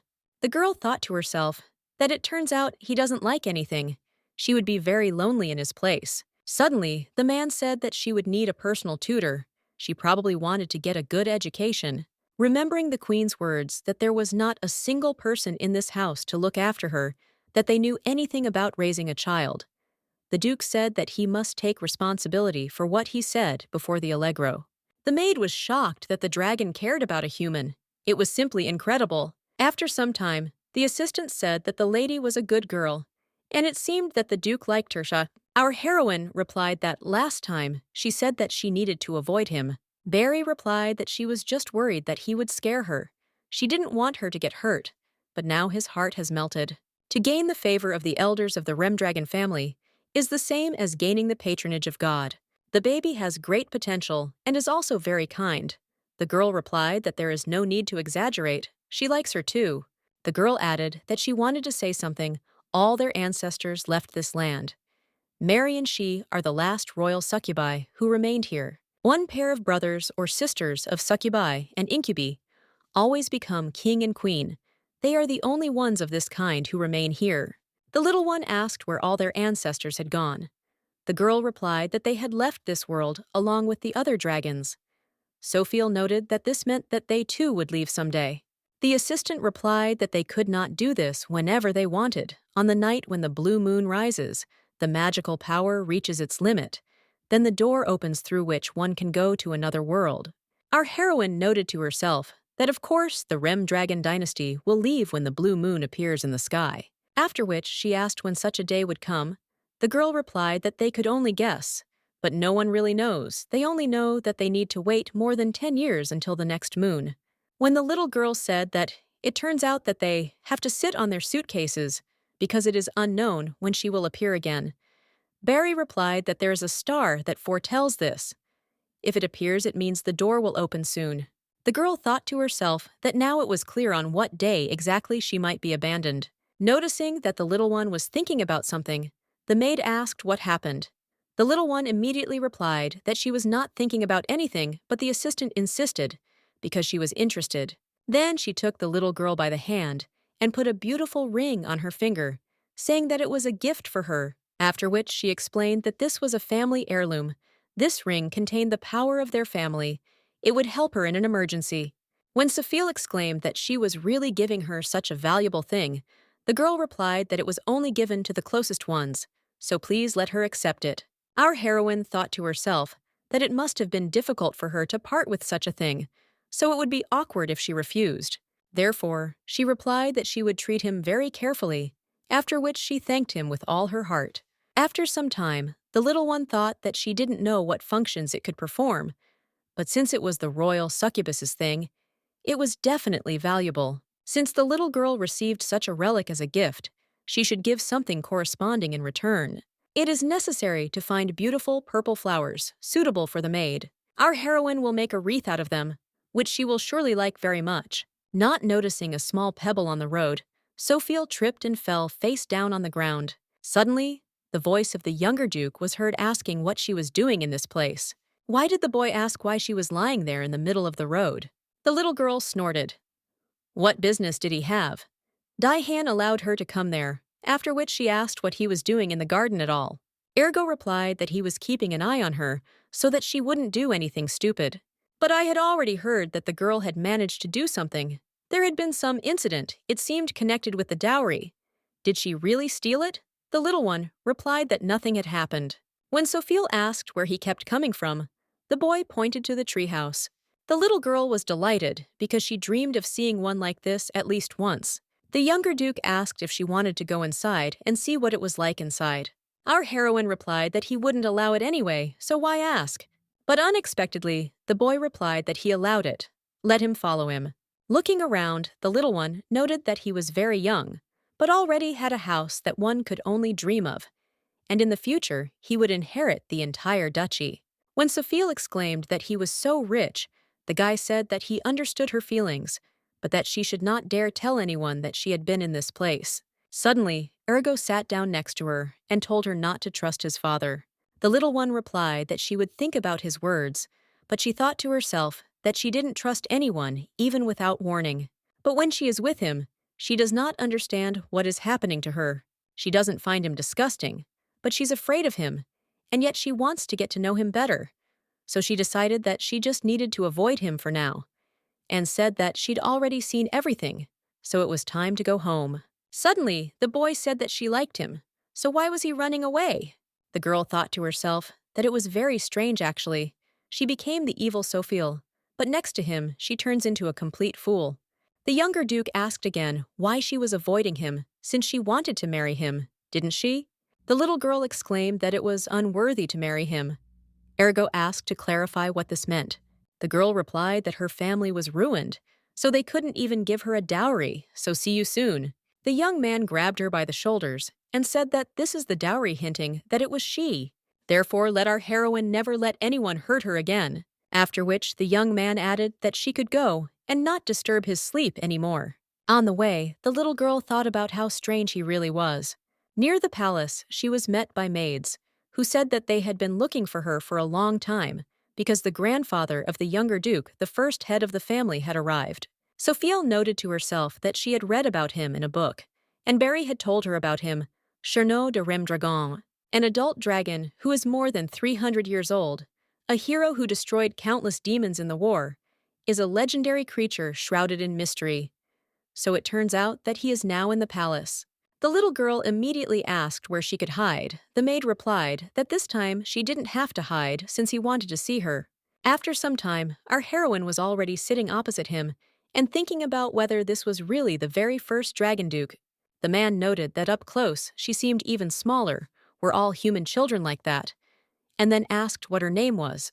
After which she said hello and said that her name was Sophia, but she thought to herself that perhaps she should have introduced herself with her full name, since there was no point in hiding it. But Cherno himself said that he knows that she is a child who came from the royal family of Allegro. She has a very unusual appearance for a human: white hair and red eyes. This is the characteristic of the demons that lived in her kingdom. She heard that the first duke hated these creatures very much. The man muttered that a child with demonic features, coming from this family, was a very interesting combination. The little one thought to herself that she wasn't really a demon. She just had that appearance, and there was nothing to worry about. She hadn't done anything bad. Suddenly, the man added that he thought that sometimes people like her were born, but she still managed to distinguish herself by recently stabbing the royal family of Allegro in the back, didn't she? Our heroine smiled and replied that yes, she thought to herself that she had escaped without incident. It seemed that he was not hostile. Crino added that it was not made by a finger. Most human children respect their parents. The little one replied that she did not belong to her parents because she did not respect them. She belonged to herself. The Duke asked why Sophia was looking at him like that. Maybe he said something wrong. The little girl exclaimed that the uncle was not at all like her grandfather. She had heard that he was very old. But the skin is clear and smooth, and the hair is so silky. He is the most handsome uncle she has ever seen. He is not any grandfather. Rem Dragon stated that she is a very straightforward child, and is not at all like Allegro, since he remembers all of her ancestors. They have very strange eyes, so they look either like stupid fish or like wild cats. Unlike them, she has a very clear and bright look. The man thinks that she is like her mother. Is that woman as smart as the baby? Our heroine replied that she doesn't know her mother and has never seen her. I noted to myself that usually people feel awkward, but this does not apply to him. Perhaps he is so calm due to his age. Cherno muttered, "What does it mean? She says that he looks young. The man has lived for many years. This is the first time he hears this." The butler whispered in her ear that the master had turned 350 years old this year, which is not that old for dragons. Hearing this number, the little one exclaimed that he did not look young, but very, very, very young. The head of the family noted that this little one has absolutely no manners, but she is very cute. Elton replied that she is still very small. The honesty and hospitality of children cannot leave anyone indifferent. The man replied that it was true, and that they should continue to raise her properly. After some time, the butler brought the mirror that the master had asked for. Cherno sat the baby in his arms and asked if she could see his reflection in the mirror. Our heroine exclaimed that she saw some grandfather there. I noted to myself that this is not written about in any book. Dragons can change their faces whenever they want. The Rem Dragon family has been in seclusion for a long time, so information about them was passed down through legends. One of the things that everyone knows is that dragons live very long, as the first duke is still alive to this day. After which she stated that she would remember him like this: the real appearance of a grandfather. The man noted that she immediately began to call him grandfather. After all, she speaks very well for a child. The guy said that she received the best compliment for dragons. A person who speaks well means that the girl is someone with whom you can have an interesting and useful conversation. Cherno told him not to blab too much. Of course, it is very nice that the little one says everything without concealment, but aristocrats must have appropriate manners. People attach special importance to etiquette. Especially this applies to the upper classes. Suddenly, subordinates appeared in the room and reported that they had everything ready. Specialists from the trading organization came to the meeting. The butler explained that the gentleman was interested in entrepreneurship. Just recently, Sophia asked why the Duke trains with a sword. He is a dragon and can easily defeat everyone. She noticed that he often leaves to train. Barry noted that this is a good question. The little one should know that dragons live for a very long time. She doesn't know about demons, but an ordinary living creature can't kill Rem Dragon. However, in a very rare case due to depression or loss of strength, a dragon can die very early to prevent this from happening. They need a hobby that will help them cope with this. This is called the Dragon Games. The Duke has chosen sword training as his hobby. His ultimate goal is to take first place and become the best swordsman in the world. The Information Guild of the Alliance of 4 States regularly announces the ranking in each of the areas, in competitions with people. The dragon does not use its power. It changes its appearance, so people do not even recognize it. Then our heroine remembered that the legend said that the first duke runs a trading organization. I wonder where it is.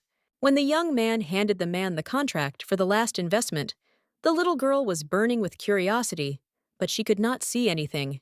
Another guy added that what can cover the remainder is diamonds, and they should be enough. Seeing the golden dragon sign on the chest, Sophia thought to herself that this could be a symbol of defeat, which signifies a certain failure. In other words, a failure. This is a typical example of how very rich people lose their money due to poor investment. About the Golden Dragon Trading Organization, one expert said that they have a lot of money, but they tend to make strange investments. Despite the fact that they sell magic stones, it does not bring profit. If they had listened to the advice of others even a little, then everything would not have been so sad for them. But the head of the organization still has a lot of money. There are rumors that he may be a dragon, and it turns out that this is all true. In front of her stands a man that is a dragon, who even with unsuccessful deals remains rich. She can't believe that this dragon mark is on display in a prominent place. It looks like he's not even going to hide it. Cherno asked what the status of the bank vault that was opened on behalf of the organization was. The young man replied that it was almost empty. However, if everything worked out this time, then everything would be fine. The head of the family noted that, yes, then the reputation of their organization would improve significantly. It was good that they invested in real estate. The baby wondered if they were talking about the incident with the planning of the city of Mutra. It was because of this incident in the past life that the Dragon Trading Organization went bankrupt. This real estate business is a fraud, and there is another person involved, and if the Duke's family goes bankrupt, nothing good will come of it. Our heroine must stop the deal no matter what it costs her. Meanwhile, the guy was saying that it was possible to conclude a contract the day of the deal was set for tomorrow.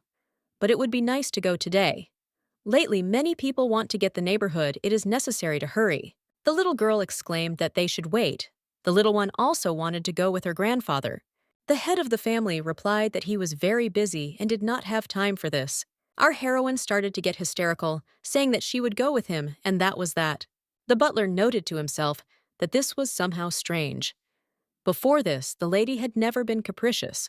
Now she grabbed Remdragon's leg and said that she would never let him go. Cherno asked if she always clings to people like that. The guy replied that, not really, but something had gotten into her today. The young man leaned towards her and asked what she had in mind. The little girl was at a loss at first about what to answer him, but then added that he was handsome, so she wanted to go with him. The young man noted that she really loved beautiful people, which is why she told Ergo that he should marry her and take responsibility for their future. Sophia thought to herself that it was enough to exaggerate. The little one burst into tears and replied that it was not only because she had never had a grandfather and her grandmother hated her, so she thought that this time she had a real grandfather, but he was leaving so quickly. The man coughed and told her not to cry, so she was saying that he was like a grandfather to her.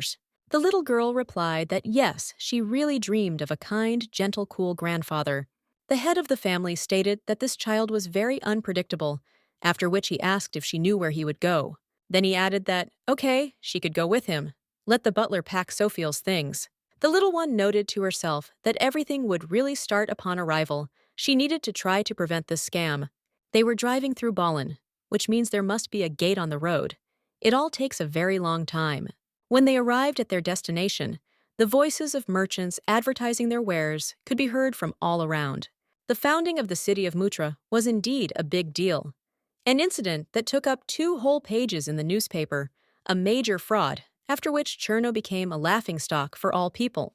Of course, everything was done under the name of the Golden Dragon Trading Organization, so the reputation of the Duke's family was not damaged, but who could have guessed that he was the head?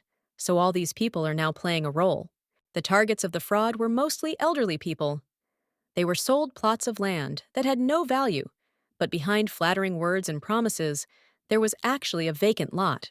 And now, in front of her, stands the grandfather, who fell for all this lie. Moreover, this fraud is not at all unusual, because this was a case when the whole city was sold by deception. Cherno's confidant, Noel, met them and said that he was glad to meet the lady. Welcome to Mutra.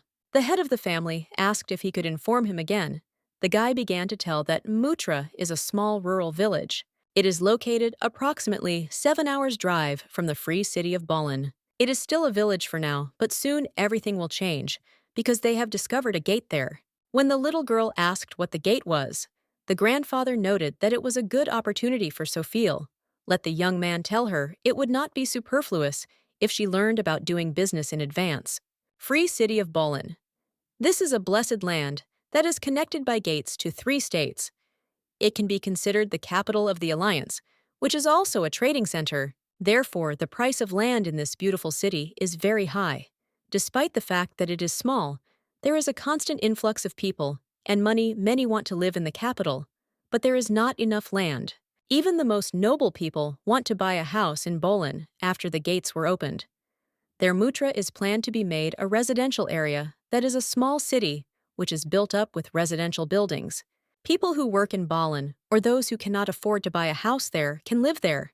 In other words, it is a plan for a new city. After the girl exclaimed that he was incredible, she thought to herself that he could have been if it hadn't all been a lie. The gentleman thanked Noel for explaining everything in simple terms. Then he took our heroine by the hand and suggested that they take a little walk around the village. They walked for a long time and looked at different places and also asked local residents about everything. They met some farmers and talked to them when suddenly they witnessed an incident. A crowd of people stood near the door and were indignant, wondering when they would finally open since everyone had been waiting since the morning. It was a real estate office, and the man was shouting to see what he had bought. The little one noted that everyone was standing in line. Would Grandpa join it too, since they were all talking about real estate? Noel said that there is no need to worry. Those people want to buy at least some of the remaining plot. The gentleman does not need to stand in line. Cherno noted that this little girl was very interested and began to explain something. There is one nobleman who owns most of these lands. As soon as the gate was discovered, he immediately acquired most of the land in Mutra, even bought a huge vacant lot at the entrance to the village. But he has absolutely no funds to develop the land, so he will sell it to him if he pays more than the original price. When the girl asked his name, the man replied that he thought it was Count Berish. Sophie noted to herself that she knew it was him, the evil fate of her past life. Then the head of the family said that why wait until tomorrow? They could sign the contract right now. The little one realized that something urgently needed to be done and exclaimed that she wanted to eat. The assistant noted that small children usually have an early dinner. Fasting at this age has a negative effect on health. Grandfather first muttered that he had no words, but then said that then they would have a snack first and then get down to business. At the tavern, they were met by a waitress who exclaimed that it was the first time such a nice guest had visited them, so she would prepare a suitable, tasty dish. The little girl thanked her, but thought to herself that now was not the time to eat at all. When the little one couldn't start eating because of her thoughts, Cherno asked her if she didn't like it, but she replied that it was very tasty. My head was filled with the fact that I needed to somehow make them understand that this contract was a scam, but I just had to figure out how to do it. Meanwhile, the woman brought drinks for the guys sitting at the next table and said that it was a gift from the establishment for their regular guests who had come from a business trip. Our heroine could not understand whether she was imagining things or whether she had already seen this young man somewhere. Then an idea came into the girl's head, and she suddenly began to cry loudly. The head of the dynasty was frightened and asked what had happened to her if everything was okay. Our heroine pointed her finger at the young man and declared that the man was a ghost. She was scared, so she needed to leave as soon as possible. This ghost is constantly haunting them first. He was a farmer, then he stood and got angry at the real estate office, and now he came to this place. She is sure that the guy is a ghost, but she thought to herself that let the grandfather quickly guess that this man is an actor because he is a smart dragon. Cherno asked again if she wanted to say that first he was a farmer, then one of those who made a fuss at the real estate office, and now the one who came from a trip. This is very suspicious. When the young man realized that he was practically exposed, he began to try to quickly run away. The head of the family immediately gave the order for him to be immediately caught and brought to him. 10 minutes later, Remdragon stated that indeed he did not recognize him because of his different clothes. However, I noticed that for a farmer, his hands were too neat and smooth, after which he asked why he changed into different images and followed them if this guy ran away with him. Then it turns out that they are on the same page. Our heroine looked out and reported that there was some kind of strange kitchen here. The man asked, in what sense, after which he realized that hadn't she been crying a few minutes ago? The little girl answered that it was like that. But that's all. But in the kitchen, for some reason, it's very cold. In their kitchen, the cooks are constantly preparing delicious food, so it's always warm there. But in this room, everything is very clean and cold. It's simply amazing. The assistant reported that this was true. He checked, and it turned out that all the kitchen utensils had never been used. Cherno noted that indeed in such an old hotel, no matter how carelessly the cook worked, there should have been soot on the walls, the smell of food and rusty pots. But here everything is suspiciously clean. It says the place opened 10 years ago. He can't believe it's such an old cafeteria. After which, the young man yelled that they had the nerve to lie to him. Sophia muttered thoughtfully, "Could it be that all the inhabitants of this village are ghosts?" The man replied that he was sure there were a lot of people here who were lying. Weren't there, Noel? But this is not a problem, since you can beat the whole truth out of these guys. Let the assistant take the child away. Now there will be something that minors cannot watch. After some time, one of them admitted that, to be honest, they were actors. They were sent from the Thieves' Guild. Another added that in the Free City, many do this. They are told to live here for a while and pretend to be locals. Everyone is taught this in the basement of that real estate office they saw earlier. The little girl noted to herself that it seemed like they were new to the guild since they confessed so quickly. A fraudulent scheme that involved settling fake residents, namely actors from the Thieves' Guild in abandoned villages, in order to create the appearance of a lively, successful village. Remdragon stated that it is necessary to sort this out and find out what is going on. Our heroine pressed herself against him and said that she also wanted to go with him. The man asked if she knew what he was going to do. The little girl replied that yes, grandfather would go to punish bad people, so she would go with him and protect him. She noted to herself that that swindler was no pushover either, so she couldn't let her grandfather go alone. The assistant muttered that it would not be better if the lady stayed with him at the hotel. He did not think that it would have a positive effect on the child's psyche. Cherno replied that no, he would still take the raccoon with him, no matter how small she was. Her merits should not be ignored. After all, it was the little one who suspected something was wrong in this village. Everything will be fine. Sophia has become the child of their family, so she needs to be raised strong. The little girl thought to herself that she was now convinced that they both had Remdragon blood running through them. When they approached the door, the little one noted that it was locked. So how would they get in now? The gentleman ordered the assistant to open it. A moment later, the young man picked the lock and said that it took longer than usual. His hands were unaccustomed to such work. Then the grandfather told the little one to follow him, but only quietly. Not even the sound of shoes should be heard. Sophia replied that she would then go barefoot. After some time, Cherno stopped abruptly and said that most likely it was there the sound was coming from one of the rooms. The clinking of glasses could be heard, and people were making a toast to the successful signing of tomorrow's contract. Then they started chanting their slogan for another such contract.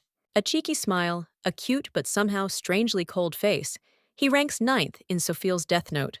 Count Barish. But in fact, his real name is Philox d'Allegro, the second most senior person in the royal family. Her cursed uncle, one of those present, said that he congratulated everyone in advance on the successful completion. But there was one point in this operation that was disappointing. Since this is a real estate transaction scheme, in order to get a large amount, you have to wait for the balance to be paid off. The money turnover is a bit slow. The guy asked them to be patient, no need to rush. The money will come eventually. He can't tell you how grateful he is to these fools. One of the guys said that he was right. It was all thanks to them, but nevertheless, this operation was a success. Thanks to Mr. Burishtired. The young man replied that in particular, thanks to a particularly large catch, he had managed to cover a large sum of money that had to be paid to the Thieves' Guild. The little girl noted to herself that he was clearly talking about her grandfather. While those people were shouting that his swindling skills were simply outstanding, the little girl noticed that Cherno was shaking with anger. Then, the count said that they could then look at the contracts for the land they had recently sold. Many stupid people had not even realized that it was useless wasteland. Our heroine understood perfectly well the reason for the anger of the head of Remdragon. They say that in order to come from a noble family, it is necessary to have at least one vile uncle or aunt. Philox has no equal among the most vile. Real estate fraud, stock price manipulation, even buying and selling contraband. He committed atrocities because he had little money to maintain his dignity and because he felt inferior to others. In a word, he is a truly immoral person. In a couple of years, he will commit even more serious operations fraud with investments in government projects. This is the incident where her father foolishly promised to guarantee the wrong investment goods on behalf of the people, thereby sending the lives of ordinary people into complete ruin. The one to blame for all this was none other than the young man who was our heroine's uncle. In her past life, she was in prison and couldn't do anything, but now she can't stand by and watch innocent people suffer. People like him deserve to be punished to the fullest extent. The guy probably couldn't even imagine that the person he wanted to rob turned out to be a dragon. While the man was listening to all this chatter, he accidentally glanced at the little girl. From just one look at her, it was clear that she really wanted her grandfather to punish this swindler. So he went into the room and asked if the young man was tired of playing the swindler. The guy asked why such a noble man came to this wretched place, because the date of signing the contract was tomorrow. Cherno stated that he was indeed simply shameless. Now that Cherno knows the whole truth, let him cast aside this pretense. The guy stated that he understood everything he came because he wanted to pay the rest right away. How urgently he needed to get to those lands. The young man was so shocked at first that he thought his heart would just stop. The man hissed that was enough. He wanted to talk about the actors he had placed there. The count said that they had been sent from the Ballin Thieves Guild. Let him explain what kind of business he was doing. Barish exclaimed, "What does he mean the guy is just trying to facilitate a land deal? If he had offered him something he did not have, that would have been a lie." But the young man never lied to him. These documents indicated that the owner of the land was indeed the young man. Philox continued that there was no doubt that he was the owner of these lands. And was it not natural that then Cherno, as the owner, would want to develop this land and turn it into a city? The young man just wanted to help him achieve this finished result as quickly as possible. Placing people, there was a preview of a living city. Is there anything bad about that? Our heroine thought to herself that this was as shameless as it could possibly be. The guy asked if he had said anything wrong, that gates had been discovered in this city. It was true he had seen them himself. Or maybe he changed his mind and is trying to cancel the transaction. Because of such an insignificant thing, if he wants to do so, then it will be problematic. The young man will not be able to return the initial payment to him. The little one thought to herself that this swindler was true to himself. Her position in her past life was the scapegoat of the royal family of Allegro. Everyone despised and ignored her, calling her a cursed child, but her uncle was different from the others. Philox came to her and said that his niece had worked hard today. For her, who had lived her whole life in ignorance, he was the first adult who showed warmth. And she like a fool believed it. The reason why scammers show good intentions towards people is because they only have in mind that this person can be used. At that time, the little girl did not know this, but even from such a swindler, Vitego refused when he became useless, because for him, except for his sons, no one is important.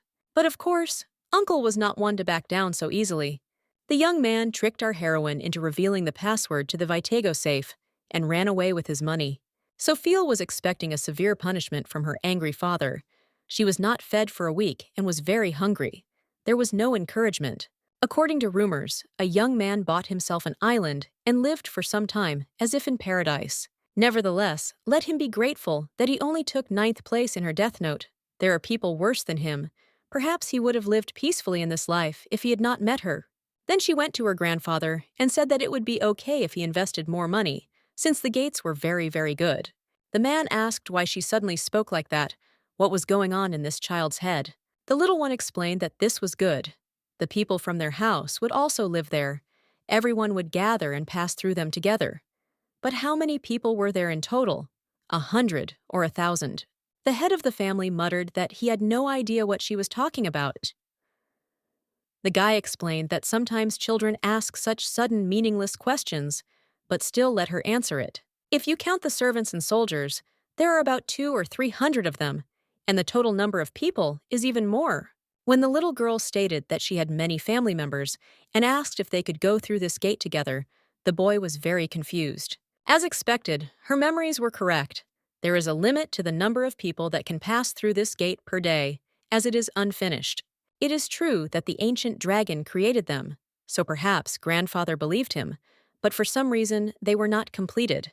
They were of little use, so they were sealed for a long time.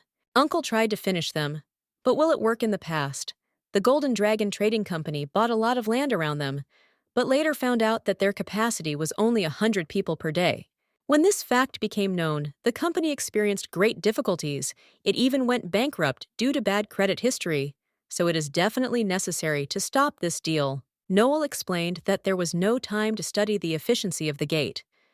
In detail, the Count urged him to buy the land as soon as possible and said that otherwise big problems could arise. The man grabbed his head and said that he was confident in the ancient dragon's technology. It was his fault that he didn't check it properly. If he had been more attentive, he would have examined everything in detail. The little one exclaimed that everything was fine. Grandpa was doing great. If he thought a little, he would immediately understand everything. But she noted to herself that since he was a dragon, he probably knew about magic tools. After which she suggested going together to check how many people would be able to pass through these gates. Rem Dragon stated that looking at his facial expressions, it was immediately clear that he was deceiving him. The assistant immediately grabbed him by the hands, and the Count shouted that, how dare they arrest him as they please. The head of the family ordered that the carriage be prepared immediately, since he had to go and see these gates with his own eyes.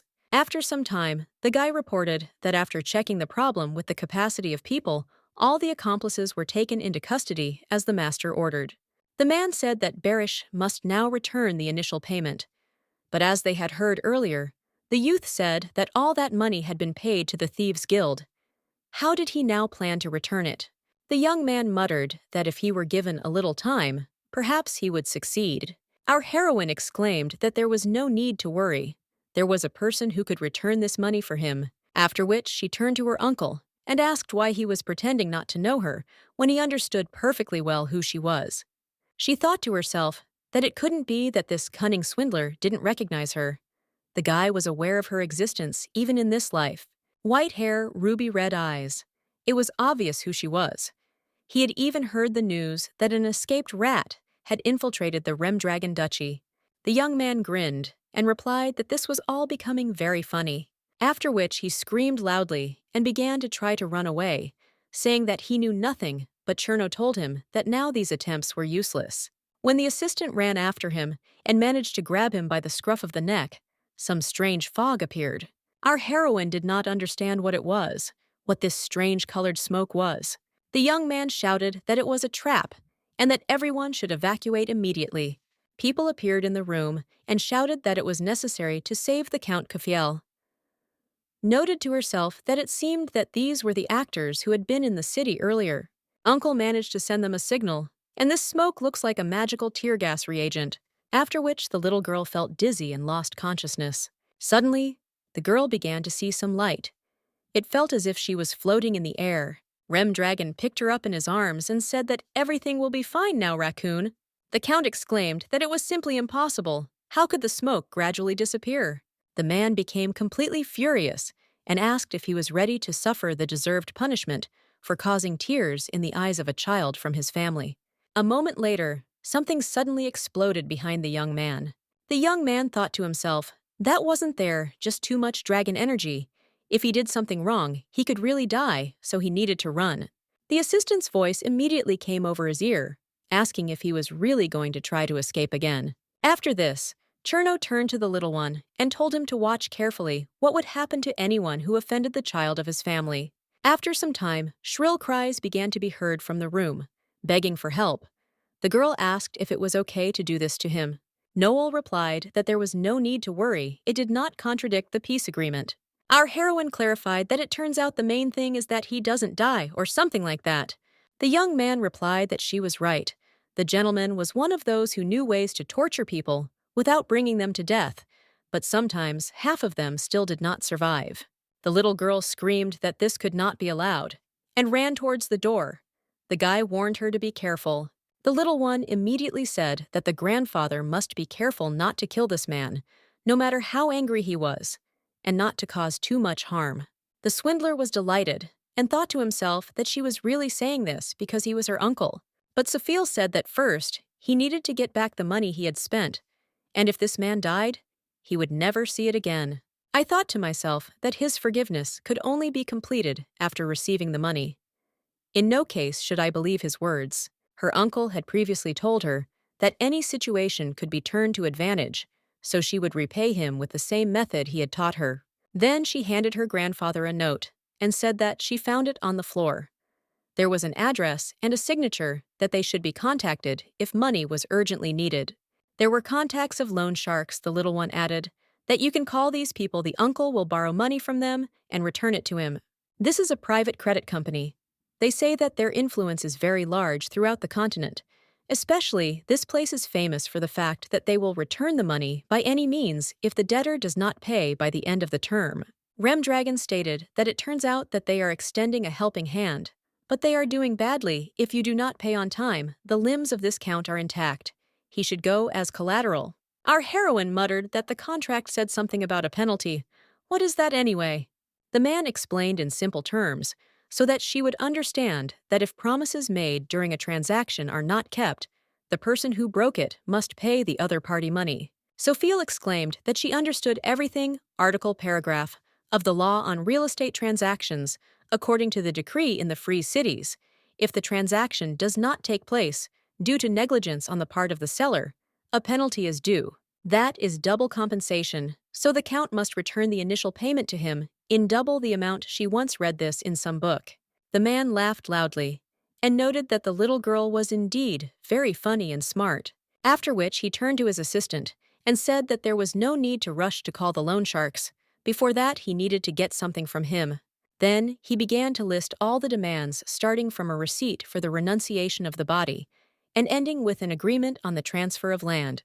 Our heroine thought to herself that the dragon really is very scary when angry. Thus, the Golden Dragon Company was able to seize lands near the Ballin Trading District and kill two birds with one stone. The next day, the girl woke up in the hotel, as it was very late, so she had to check in there. The little one thought to herself that taking a bath after being punished for bad deeds was a thrill. When she got home, she needed to cross out number 9 from her death note. Then a woman looked in and asked if she needed help washing herself.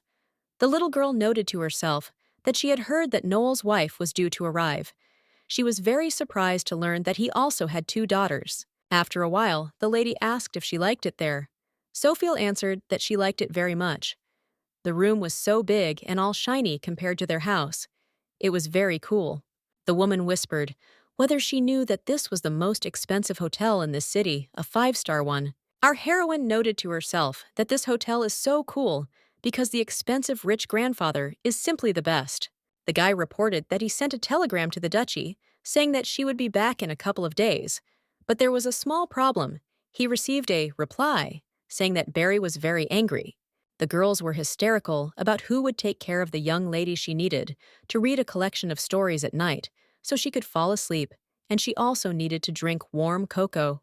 The woman asked why the assistant was so worried when she was there. The young man added that the maid would be very disappointed if she heard these words.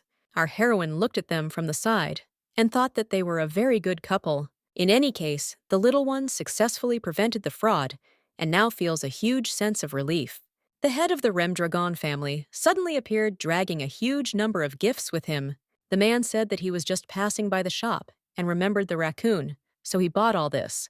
The little girl muttered that everything starting with the packaging was very beautiful. Cherno said that this is all nonsense. He can buy her 100, no even 1,000 of these. The girl replied that she didn't need 1,000, that was enough for her, because these were gifts from her grandfather. The head of the family told Noel that she now understood the reason why he bragged so much when he gave his daughters something. Then he turned to the little one and said that in any case, her contribution was great in this matter. So thank you very much. Sophia thought to herself that this was the first time she had received such a compliment. It was too late to act stupid and childish, so she replied that she was a genius and simply did the obvious. When there was a deathly silence, our heroine began to panic. What kind of reaction was this? Wouldn't this answer be appropriate? Should someone at least say something? Suddenly, Cherno said that she was right. He heard that Elton was constantly talking about the girl being a child prodigy. Even he himself thought that she was very gifted, and the new child in their family Remdragon is exactly what it should be. After some time, they came to an elite restaurant of the Free City, which the little girl had only heard about. Grandpa said that if the little girl wanted anything else, she should just say so, and he would order as much as she wanted.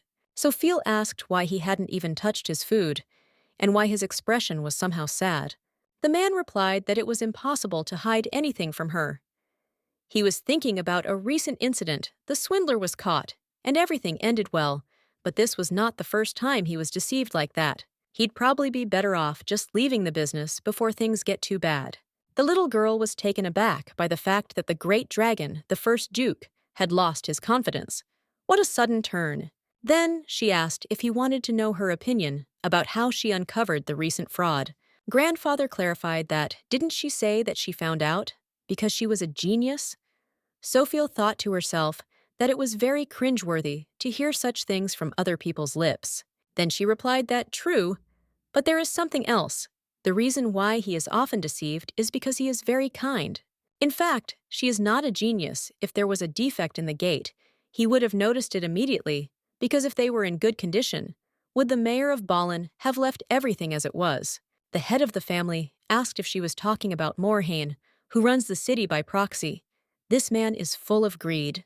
When the man stated that according to her, he had been deceived because he had been too kind and had not suspected anything, his facial expression changed slightly. Our heroine asked him not to be upset, but she thought to herself that he simply did not understand something. The egoism of people to use everyone and everything to the very end, even if it means someone's death, and risking everything for their own benefit, human greed to retain power at any cost. Grandfather is a dragon, a creature that is alien to us by nature. People sometimes commit unthinkable acts because of their disgusting egoism. That is why the golden dragon failed. She then began to explain to the man that people are different from dragons. Predators hunt and eat prey only when necessary, but people are not like that.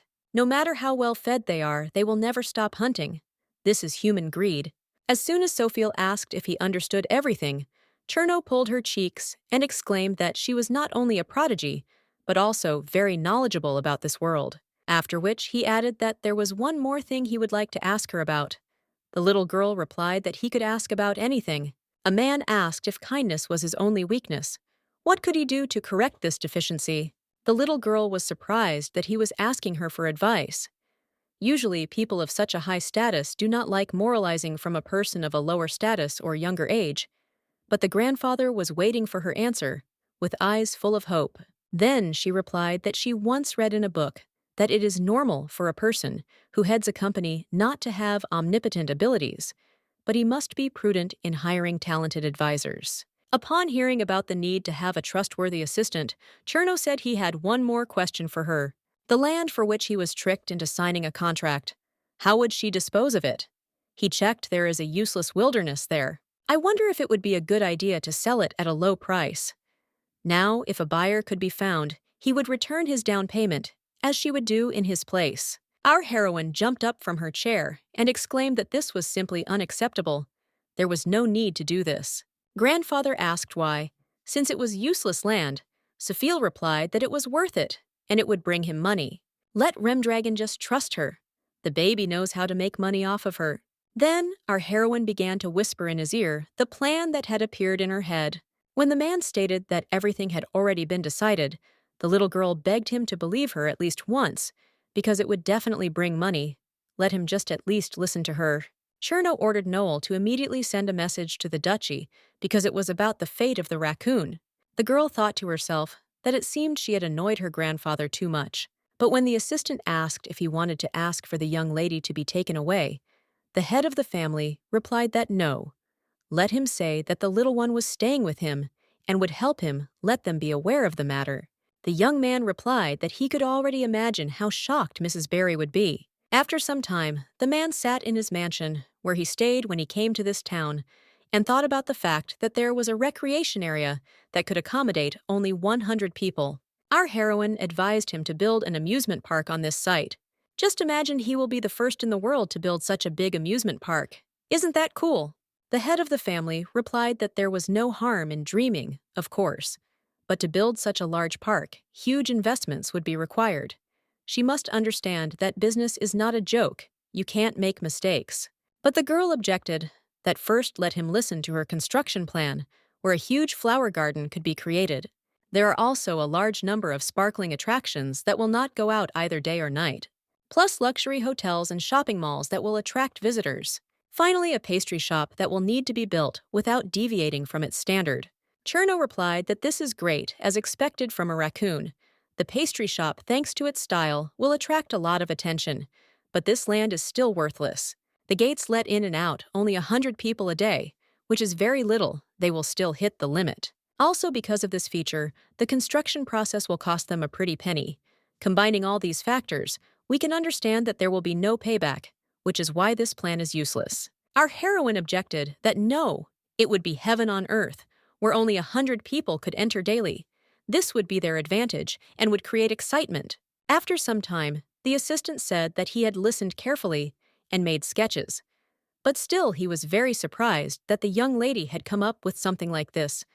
The idea was really good. The little girl accidentally overheard their conversation, and after saying that, as soon as this plan came into her head, she thought to herself that she was just a liar from the future. Anyway, thanks to the quick work of Cherno and Noel, after that things went as they should. However, our heroine was still bothered by the mayor of Ballin. Morahan, the man, was surprised by the company of the Golden Dragon. Isn't this a money laundering place? They have magic stones of pretty good quality, but they don't sell them on a large scale. Besides, they never showed good results. A company that is too greedy for money, but they have made an offer of cooperation. What is their motive? He was interested in what they would ask for, but it was completely funny, the guy asked. What seemed funny to him was there something not clearly written in the contract. When the young man personally looked at the papers, he said that he could not believe that the company was going to build such a big amusement park in this place. It was truly a stupid plan. The mayor agreed that this was absurd. But why then write out detailed details about cooperation? And this is gold. Why offer them such cooperation according to a plan that will ultimately fail? Although it is a bit alarming, why not believe in their plan? Bolun is a free economic city that promises to cooperate with the city of Mutra in the plan to create a recreation area. After some time, the little girl asked whether the grandfather had contacted the mayor, as she had asked him to. Cherno answered that he had, but he still could not understand why they would ask him for cooperation. The baby thought to herself that this was necessary because there was information that only she had. In a few years, Morhan and Vitego would become partners. Afterwards, Allegro and Bolin will start doing business together naturally. This will affect other families as well. In such a situation, the greedy mayor will sense that the Golden Dragon's business has potential, and the answer is obvious. But now that he has been bribed, he will not be able to resist business. They have just nipped the problem in the bud. So they got down to business with the plan, the little one saying that there should be some really scary rides, and Grandpa suggesting that they all ride the Vivers. Thus, the month flew by, unnoticed, and the man said that the little girl could not even imagine how much she had helped him out. Alone, he would have done this for a very long time. Today, he was informed that the builders had already begun preparing the area. The girl exclaimed that it turned out that the park would soon be ready.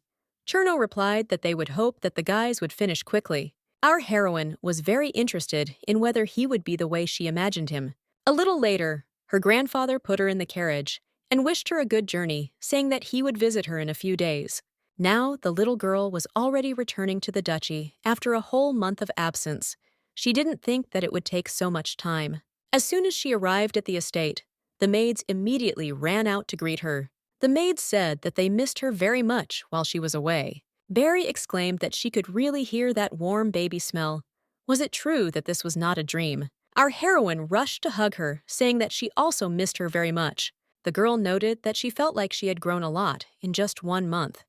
The little one replied that it was because of her difficult life that she had aged a little. Then the voices of the knights were heard exclaiming that their young lady had finally returned. They had prepared a cake for her. Moreover, the young people baked it themselves last night, especially for her. The butler appeared next and said that he was also very glad to see her. Then he added that everyone was waiting for her. Very much people in the mansion were on edge, saying that they missed her, so she returned just in time. The little girl thought to herself that she felt strange, as if she had found a real family. She was finally home. On the way, Bari asked how the trip with the gentleman had gone. She received news that the little one had stopped for a while in Balin and thought she would faint from this news. She is usually not so impulsive. It seems that Cherno really liked the girl, after which she began to ask if everything was okay with her, if anything hurt. If she had eaten well at all, the little girl answered that everything was completely fine. The maid replied that she was very glad that she had lived well while the baby was away. The duchy resembled a haunted mansion. But still, what prevented her from returning earlier? The girl became even more worried because the gentleman did not say the reason. Sophie replied that her grandfather asked her to help with the business, so she followed him diligently and decided to leave out the story about her uncle since it could cause a stir. Mary exclaimed, "Let him tell her whether she had been keeping to her daily snack norm, who gave her warm milk at 2 p.m. anyway? Did she put her to bed on time for lunch? Did that nanny take good care of her?" Our heroine thought to herself that she was actually so busy that she didn't sleep at lunch every day. But she thought that a lie for the good does not count, and answered that everything was fine. Malton was doing anyway. The books on raising a child say that health is the top priority. The baby replied that she was well taken care of, and there was no reason to worry. The assistant was upset. What she wanted to say was that she was doing fine without her care. The girl tried to object, but the maid asked in an offended tone that maybe the rice there was tasty too. Our heroine realized that it was necessary to urgently correct the situation and said that without them, she felt a little lonely. The maids immediately melted and said that they had a surprise for her, after which they added that they were sure that she would like him and dragged her somewhere with them. The little girl saw window frames made of cookies, a door handle made of chocolate. It was a real edible confectionery. It was the first time she had seen something like this in real life, not in a fairy tale book. Could it be that her dream had come true? Bari said that she was very glad that she liked the gift. She is sure that Cherno will be happy too. Having already started eating the cookies, the little one asked if it was a gift from her grandfather. Mary replied that yes, the gentleman had prepared it according to the date of her arrival. Sophie was very surprised that her grandfather was so attentive and remembered her words. When he returns, the little one must thank him in return. Then she thought that, perhaps, she should let others try a piece from this wonderful confectionery. Then it dawned on her that she had no friends except one. But the little girl did not think that this child considered her his friend. Suddenly, a maid burst into the room and exclaimed that they had a problem. Mr. Ergo had had an attack. His condition is constantly worsening. She doesn't think Elton can cope alone. Our heroine asked whether he was feeling unwell again and whether he was in a lot of pain. Mary explained that this is a chronic disease. If in normal children, the pain when growing is not so strong, then in him it is very strong. However, there have been no attacks for a long time, but in recent days he has been in a slightly bad condition. Everyone is worried about him. Until the symptoms of his attacks subside, she will most likely remain in her room. Let the young lady continue to do what she normally does. Half-dragons grow up in great pain, so there is no need to worry too much. They will try to return as soon as possible. But our heroine could not help but worry, since the younger duke was clearly very ill. A few days later, grandfather finally returned to the estate. The man asked if she was still happy to see him.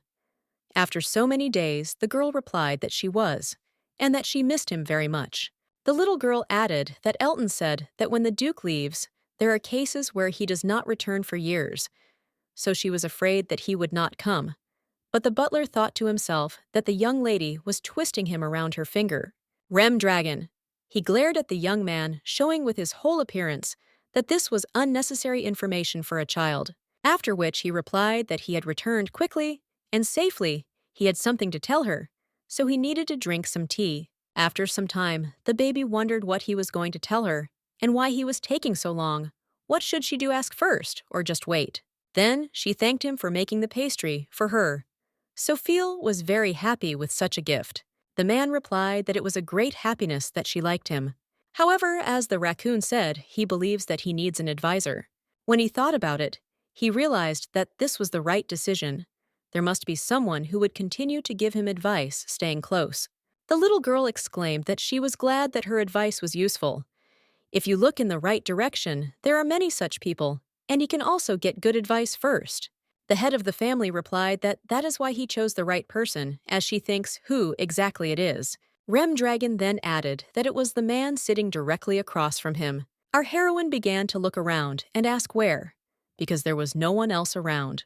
After which it dawned on her that the man meant her. Cherno laughed and said that it was her. Who else could be better suited for this role than Hirsch? Therefore, he would like to appoint the girl as an advisor to his Golden Dragon Company. Of course, he will pay her a salary. The little one thought to herself that she would be able to earn money, and then she would save enough to feed herself even after the divorce. She could already smell that money. Then she remembered something from the day of the royal family's visit to Allegro. The little girl asked the Archduke if she could take one of the books that was lying on the nightstand. The young man replied that thanks to her, he did not give those people a dowry, so let her do what she wants. It seems, on the contrary, the guy took from them the most valuable thing. Most likely the young man did not know what kind of book it was. It was a relic of the Queen of the White Elves, which would be of great value in the future. So if anything happens, she can sell it, plus she will save money from her salary, and then she won't die of hunger.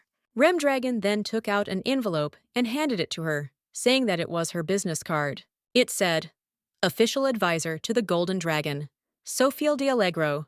Looking at the seal, our heroine asked what she should do with it. When the head of the family told her to just press it on the paper, an image of a raccoon appeared. Let her from now on put this seal on everything that she will consider.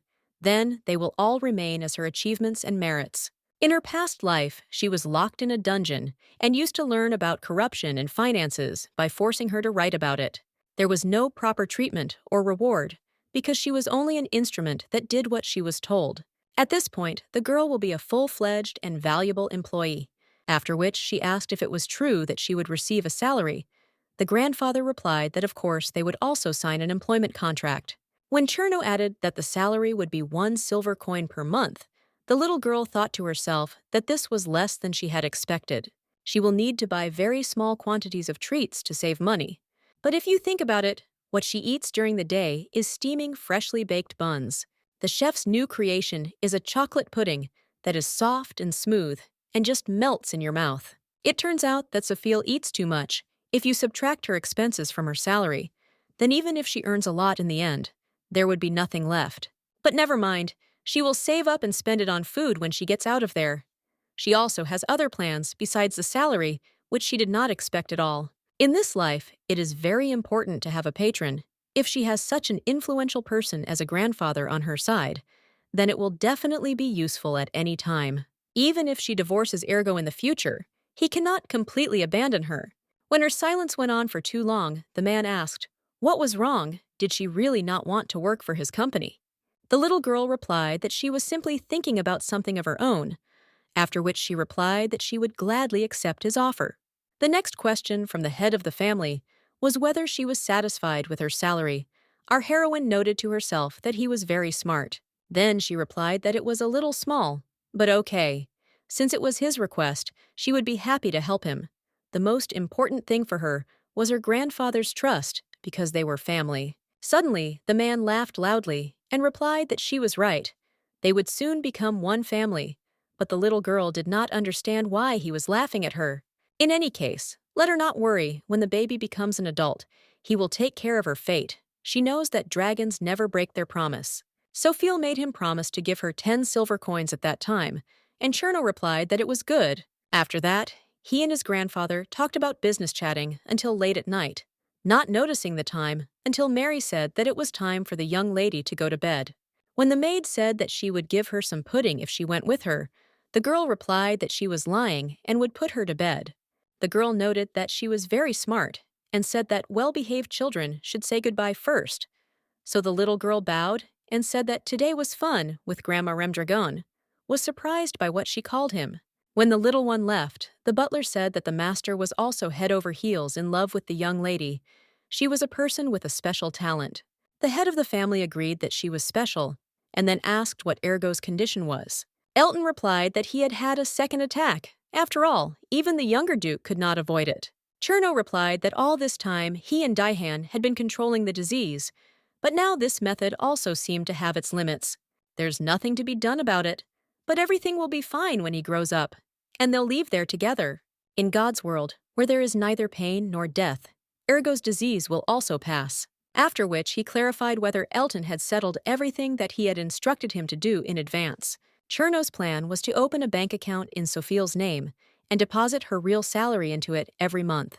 And when the raccoon became an adult, she would have so much money in the account that she would be able to buy cakes until she died. The butler replied that he could not tell him about it right away. The moment kept slipping away. But on the instructions of the Duc d'Aihane, a trust account had already been opened in her name.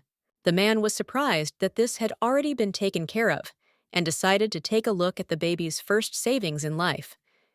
It seemed that this amount was approximately equal to the city's annual budget. The boy explained that this was money taken from the royal family by Allegro. He ordered that part of the money be left for pocket expenses so that it could be used at any time, and the rest put into an account as a dowry. Grandfather started to get angry that it was possible to give so much money to a child. He couldn't stand it. His head would just explode. The young man tried to calm him down and began to say that he would somehow settle this amount. But Cherno exclaimed that he actually wanted to give her her first pocket money. Daihan is so impatient. The butler explained that it seems that the Archduke loves the young lady very much. Perhaps he did not want to offend his feelings. But Remdragon did not calm down and ordered him to double this amount of money and put it into the girl's account. From that day on, the little girl was the richest person in the Union of Kingdoms. But when she fell asleep, she thought that her salary was small and that she would have to sell the book a little later. The duchy began looking for a tutor for her education, but it took a long time. Perhaps the procedure was complicated. So until an official mentor is appointed, Elton becomes her teacher. When the boy asked her if she knew what was written on the board, the little girl thought to herself that she knew almost everything, and this was more of a repetition. After which she decided to ask him one question. The young man said that she could ask him anything. Our heroine asked under what conditions one can become a wizard. From a very early age, she discovered that she had a special constitution. Externally, she was like a mutant, like a demon, but she has more magical and anti-magic power than an ordinary person. This still does not mean that she can become a magician. The guy replied that becoming a magician is a very difficult task. There are very few of them at present, and to become one, you first need to learn how to use magical power. This can be expressed as opening a door, meaning that the idea is to manipulate magical power at will. But unfortunately, he cannot explain how and with what one can open this very door, because nothing specific is known. It is necessary to have magical powers from birth.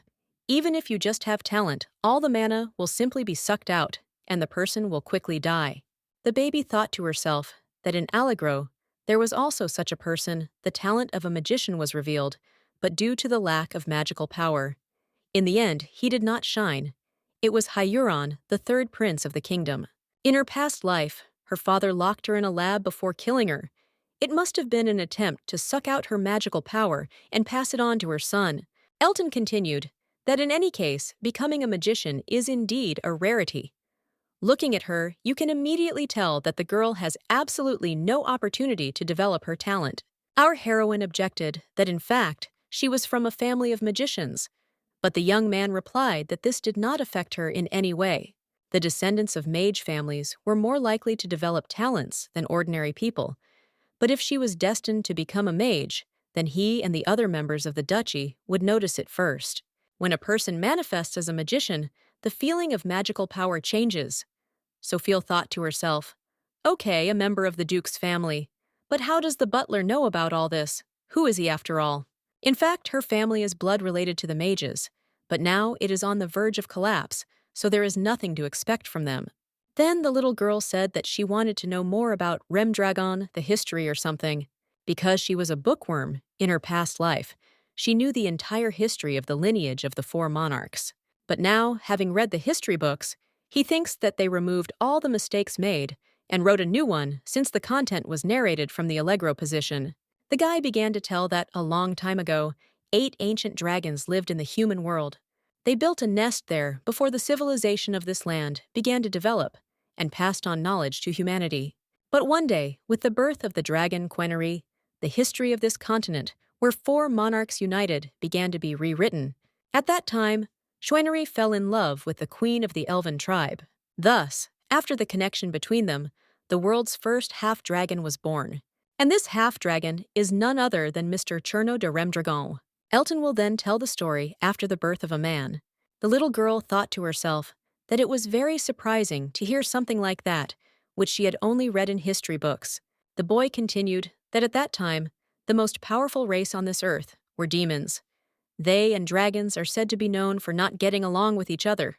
The young lady had probably heard something like that at least once. Long ago, there was a time when demons greatly troubled people, but the dragons had no choice but to watch the situation unfold.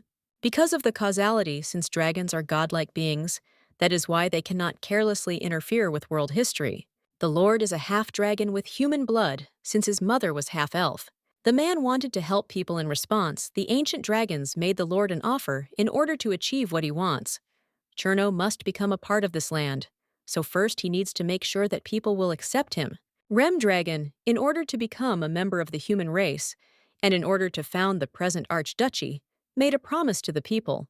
He promised them to free the land from demons, but for people the Lord with the blood of a dragon could also be perceived as a terrifying creature.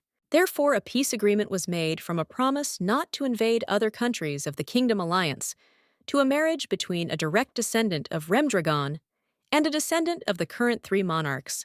Thanks to the initiative of Mr. Cherno, the demons retreated into the land of the abyss.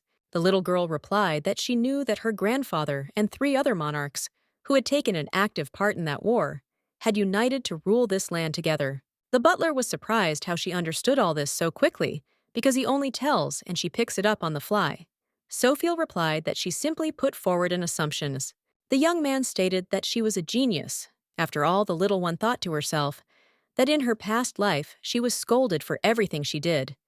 But here she receives praise as soon as she sighs.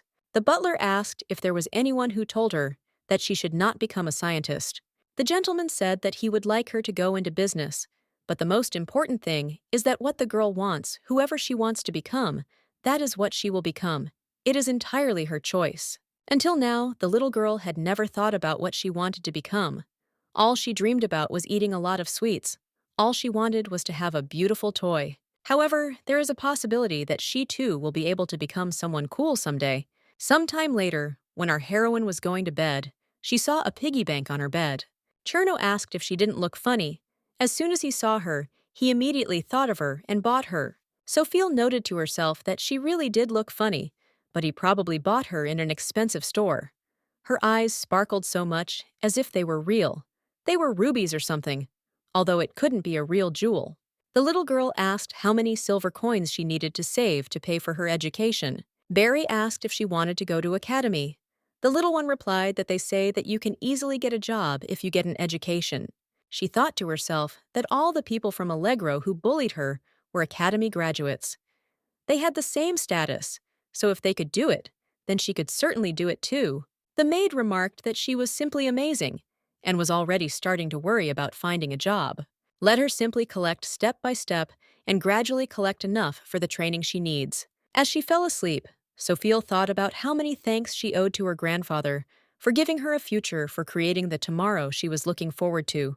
The maid took the piggy bank and said that it was clearly uncomfortable to hold, so let him sleep, and she would put it next to him. As she left, Barry thought about what she hadn't told her because it seemed like the time hadn't come yet. But in reality, this piggy bank was worth much more than tuition. The next day, Cherno asked if she had already completed everything. The girl answered that yes, and asked if she would have to do everything like this every day. It was not difficult, but just interesting. The man explained that if she put her seal, it would mean that she was an advisor to the Golden Dragon, and that she participated in this project. Time will pass, and everything will disappear, but the record of them being together will remain forever. Isn't that fun? Our heroine muttered that yes, she enjoyed putting seals. Elton noted to himself that the gentleman was a liar among the jobs performed at the gentleman's enterprise. Those with the raccoon seal meant that % of the profits would be given to the young lady after she became an adult. A beautiful construction borrowed from a genius idea of a little girl and the power of a dragon. The Golden Dragon Amusement Park project will be a huge success. This is almost a confirmed fact. It is impossible that the gentleman did not know about this fact. Perhaps all this was done in order to make the young lady rich. Meanwhile, the girl noticed the newspaper and asked what the article was. The grandfather immediately said that he just took it by accident. It was not important, so let him leave it aside. But our heroine still picked it up and saw that there was an article about the Allegro family. The young man ran into the throne room and loudly asked if he was really going to send him into exile. The count understands that his property was confiscated because this incident was covered in the news. But doesn't he think that the link is too harsh? Vitego exclaimed. Who allowed him to come here at all? He doesn't want to see him. Let someone remove him immediately. The guard's sharp sword was immediately placed against the young man's neck. The king hissed that he seemed to have forgotten who had taken care to hush up the incident. He had been foolish to give such a man a chance. Brother started babbling about the Golden Dragon Company and trying to explain something. Approaching him, the young man exclaimed that she had made them bankrupt. What was he going to do about it anyway? Philox replied that it was the people from Remergun. He knows that his brother considers them an eyesore, so he was going to take care of those damn dragons himself. He thought to himself that in fact, if he had known, he would never have approached them. But he needed to come up with something. Vitego asked why he was saying such big words after everything that had already happened. The count added that his brother could not do this to him. He had the information he needed. Next to them was a girl with white hair and red eyes. It is clear that the monster that was imprisoned by them is determined to destroy their family, with dragons behind his back. It is necessary to deal with this little one. The king muttered that whatever the prophecy, she should have been killed from the very beginning. The young man asked if he now believed his words. This little trash interfered and spoiled all his work. The guy smiled and replied that of course he trusted him from the very beginning. However, since the situation is not very good, now it is better for him to keep quiet. Vitego will definitely avenge him. Let him take care of everything else, and for now, pretend to hide in the tower. After a while, the king said that he hoped that they had dealt with him quietly before arriving at the tower. The servant replied that it was done as he had ordered. The boy added that, after all, he had been an obedient fellow, and it was a great pity. Then the young man muttered, "What to do with Sophie? It will be difficult to remove her.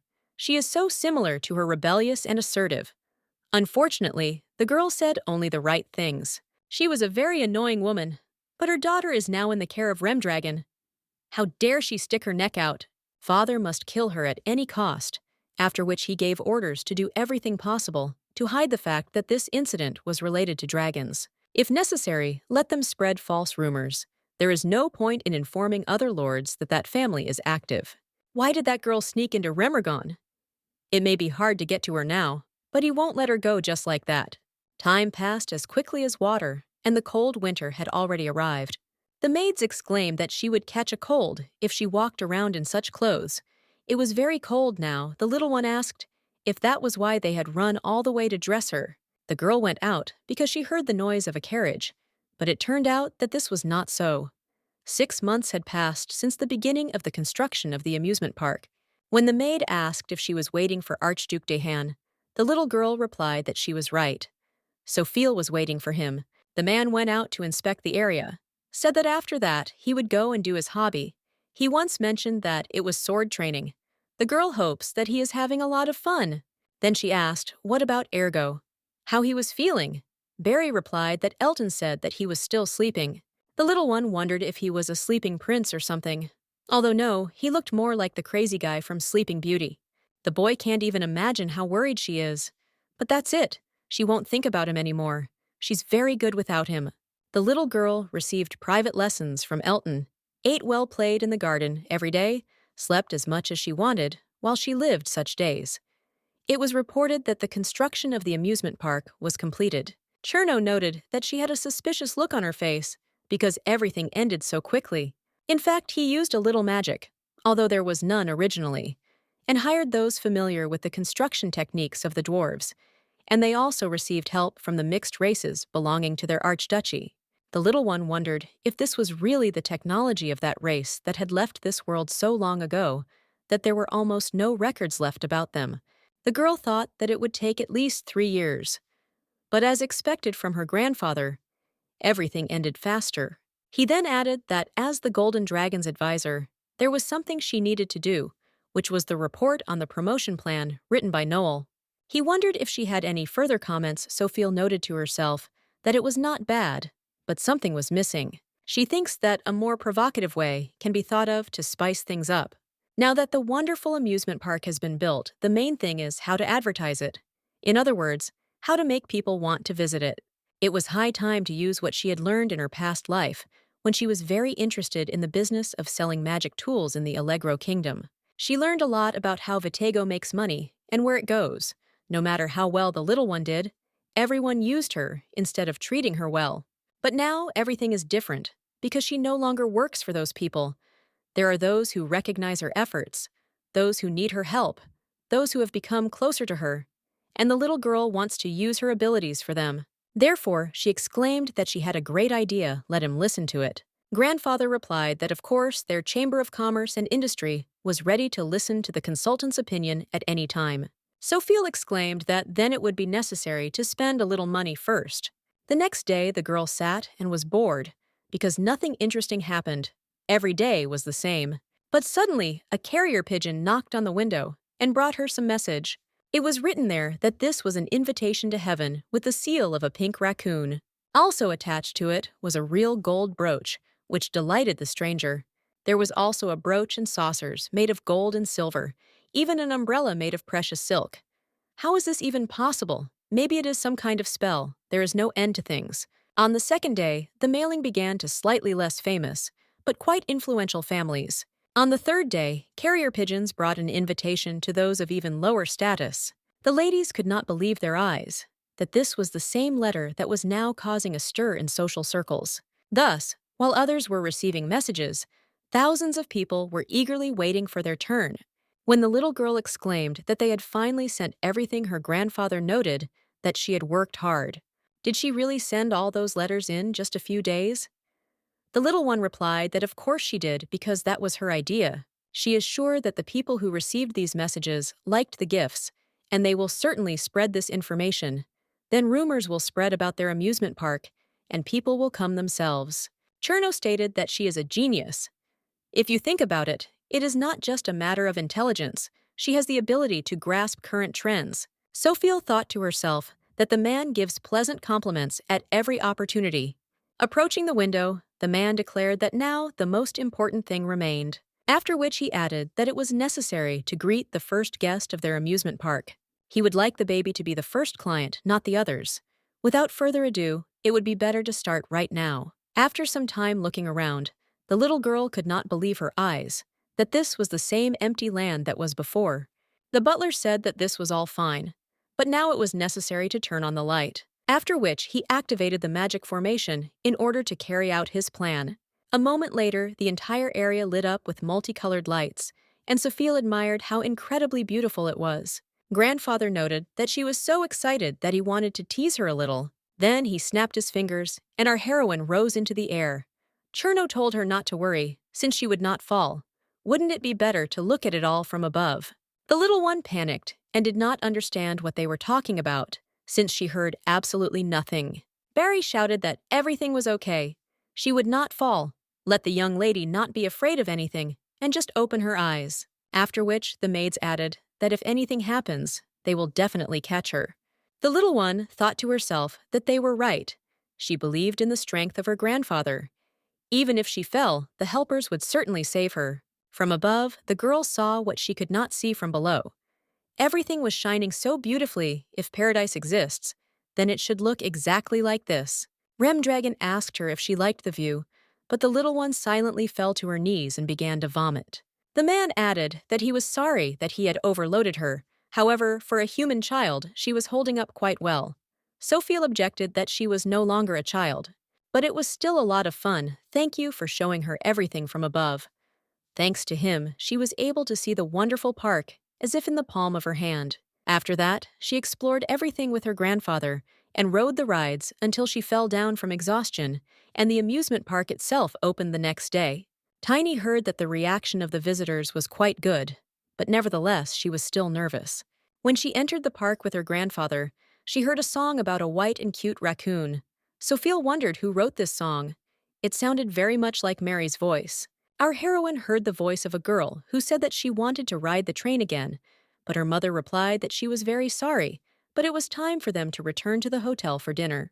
How about watching a show on the lawn after dinner? The daughter happily answered that it would be good. The little girl thought to herself that this was a heavenly place where they could create wonderful memories. They really were able to do that, but for Grandpa, heaven was not this place, but the world of the gods. After which she asked the man if he liked this world. He answered that of course he did. Our heroine was surprised that he answered without the slightest hesitation. This is very unexpected. Remdragon already asked if she considered this place a paradise. The girl replied that yes, it is a place full of sparkling dreams, a paradise full of fantasies, where you can forget the hard everyday life. And for both children and adults, an amusement park is just such a place. Cherno explained that for him, this world is like an amusement park. He enjoys spending time concentrating on work with a beautiful child like her, so every day is precious to him. The little one noted to herself that this was a lie. Even though he said so in the end, they would still leave. Perhaps in 10 years, the family will go to the world of the gods, to a paradise of complete happiness. And after they leave, she will again become very lonely. Then Sophia asked whether they would continue to live in this place. The man replied, "Who knows, why not, if time and situation allow it." The baby wondered if there was a reason she didn't know about why they should leave this world. Cherno added that they also formed a team of animators, as she suggested. So you can go see there are cool clowns and costumed fairies coming out to dance. The little girl wanted to ask him about many things, but today she needed to think only about good things and happiness. A month later, the day came to report on the progress of the Golden Dragon Company's amusement park project. She was relieved because the reaction from the visitors was good. But now that she thinks about it, the sales figure has not yet been revealed. Then she exclaimed that she hoped that the park averaged 5,000 visitors a day. They had come so far, and they could not fail. But to herself, she thought that she could not sleep last night because she was praying. It's not that she's causing her grandfather any great inconvenience and will be thrown out, but still the worst should be avoided. Meanwhile, Noel coughed and said that it was time to begin the briefing. Based on the total number of visitors per month, as a result of calculating the average daily listening to him, the little one prayed that there would be 5,000 people. If you ask why she is so obsessed with this achievement, the reason is that this is the first time the girl is participating in something in this family. She really doesn't want her grandfather to think that she was just throwing around words, but turned out to be a silly girl. If they don't reach 5,000 people a day, even Ergo will say that he doesn't need such a bride. Let her get out of his sight. Perhaps everyone will be disappointed in her. For this reason, in this work, she must achieve unconditional success. The little one asked if 5,000 people was enough, or if that was a very large number, purely theoretically. So many people could visit their amusement park. The young man replied that on average, not that many people visited him. Our heroine began to guess how many there were. First she suggested 4,000, but heard the answer no. Then 2,000, but again no. After which she asked that, maybe 1,999, but again no. Remdragon couldn't stand it and shouted that the assistant should start telling the real numbers. When the young man answered that there were 20,000 people, the boys were shocked and fell into a stupor. The girl could not believe her ears. Was she dreaming? Did so many people really come? The guy continued that if you look closely, there were more visitors from neighboring countries, and they don't have to use the gates. The tourism permit next month is also under consideration. This all meant that this was not just a good job, but an incredible success, after which the grandfather and the little girl began to congratulate each other. The young man said that he had also participated in this and wanted to give them a high five. But when he touched our heroine's hand, he suddenly froze. Then the assistant muttered that he had touched the young lady's magic hand. Cherno said that it is really amazing, the baby is quite talented in business. Let their company advisor take care of them. And in the future, when the girl grows up, he will never allow her to need anything. Sophia muttered that if he had any money left, he should not waste it, but leave her some. But to herself, she thought that when her grandfather left, she would have to take care of the chocolate and clothes herself. Remdragon told her not to worry when the time comes. He will give her absolutely everything. After some time, the little one was reading the newspaper and saw the headline about the top ranking of the Four Monarchs Alliance, wondering what place their company was in.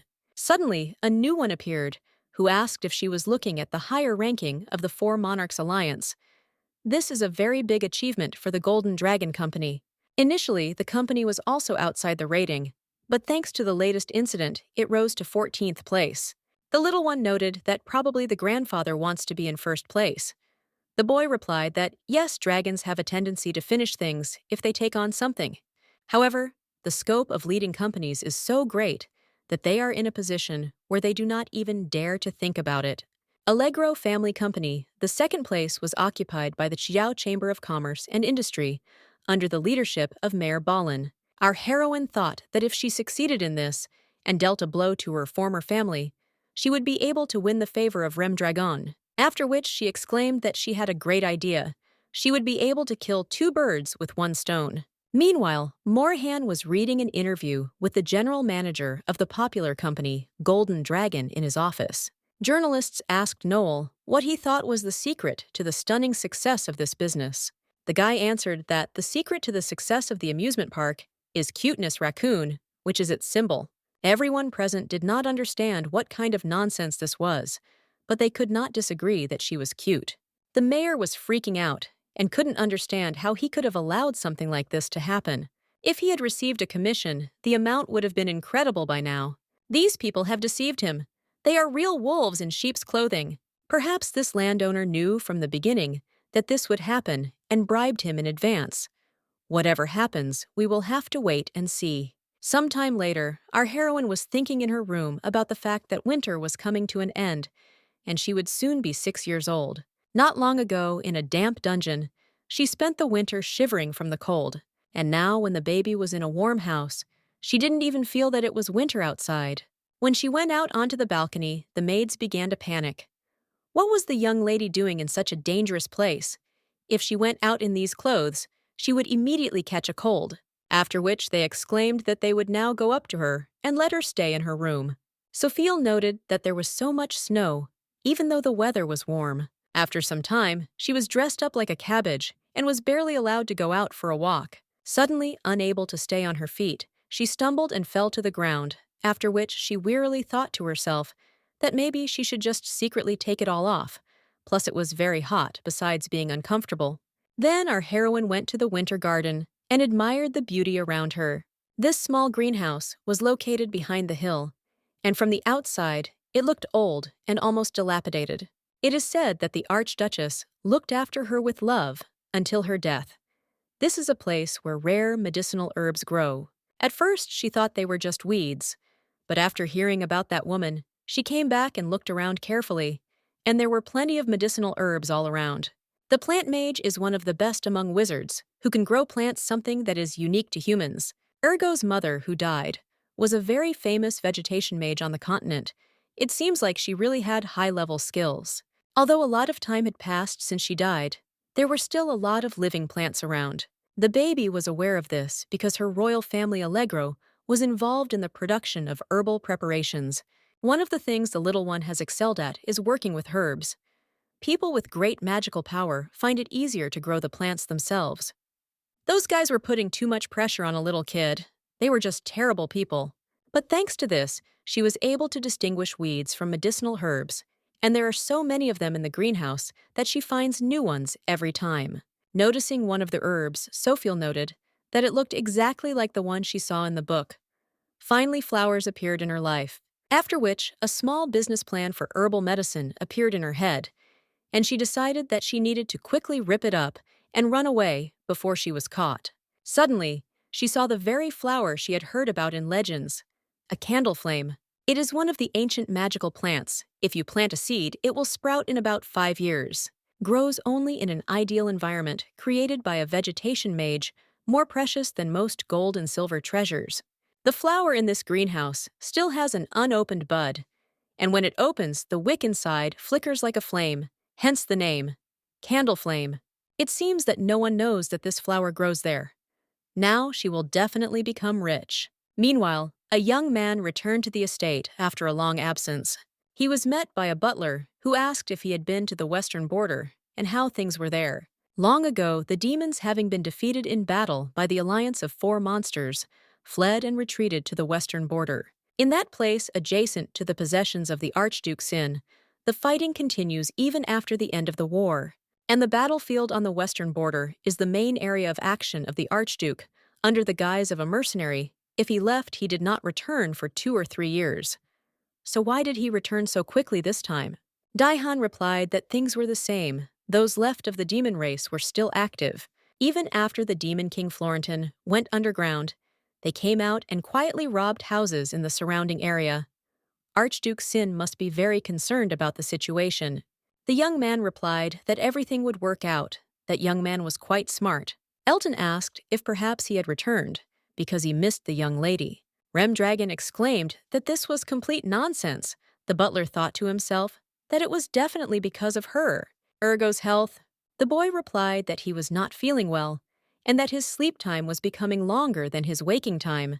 The doctor is trying to prevent the disease from progressing too quickly, but he sent him letters to the west, so the man probably already knows that at last the younger duke had a second and very severe attack. Daihan replied that he was a child of dragon blood, so he simply had to endure. This disease is like a heavy fate that their family must overcome. Elton continued that nevertheless he was glad that Remdragon had chosen a bride for Mr. Ergo in advance, when his condition was good. The young man replied that yes, he needed to get to know his future wife before he married her. At first, he was very confused when his son said that he would choose the bride himself, as stubborn as some. The butler exclaimed that thanks to him, they had a lovely young lady. Daihan asked what she was doing now, dressing up dolls as princesses, or organizing competitions between swimming ducks. When Elton replied that this was too much and said that she was most likely in the greenhouse, Remdragon looked at him in shock. The young man asked, what wasn't he stunned by the lady's charm that he personally allowed her to go there? The young man realized that it was probably him, since he had previously allowed her to go to the Archduchess's garden. The flower garden must have turned into a terrible place. A lot of picky plants have been planted there in recent years. When the assistant asked whether to bring her, the man replied that there was no need. He would go there himself. His last memories of this flower garden were dark and cold. A lot of time had passed since then. How he went there, how abandoned it was. The man felt the herbal aroma. No one cares about flowers and plants, but they are still alive, unlike their owner. Suddenly, the young man saw glowing red eyes looking at him from the bushes. Daihan immediately asked who was there and let him immediately reveal his identity. A moment later, our heroine appeared before him. She closed her eyes in fear. Upon seeing him, the little girl joyfully exclaimed that they had finally met again.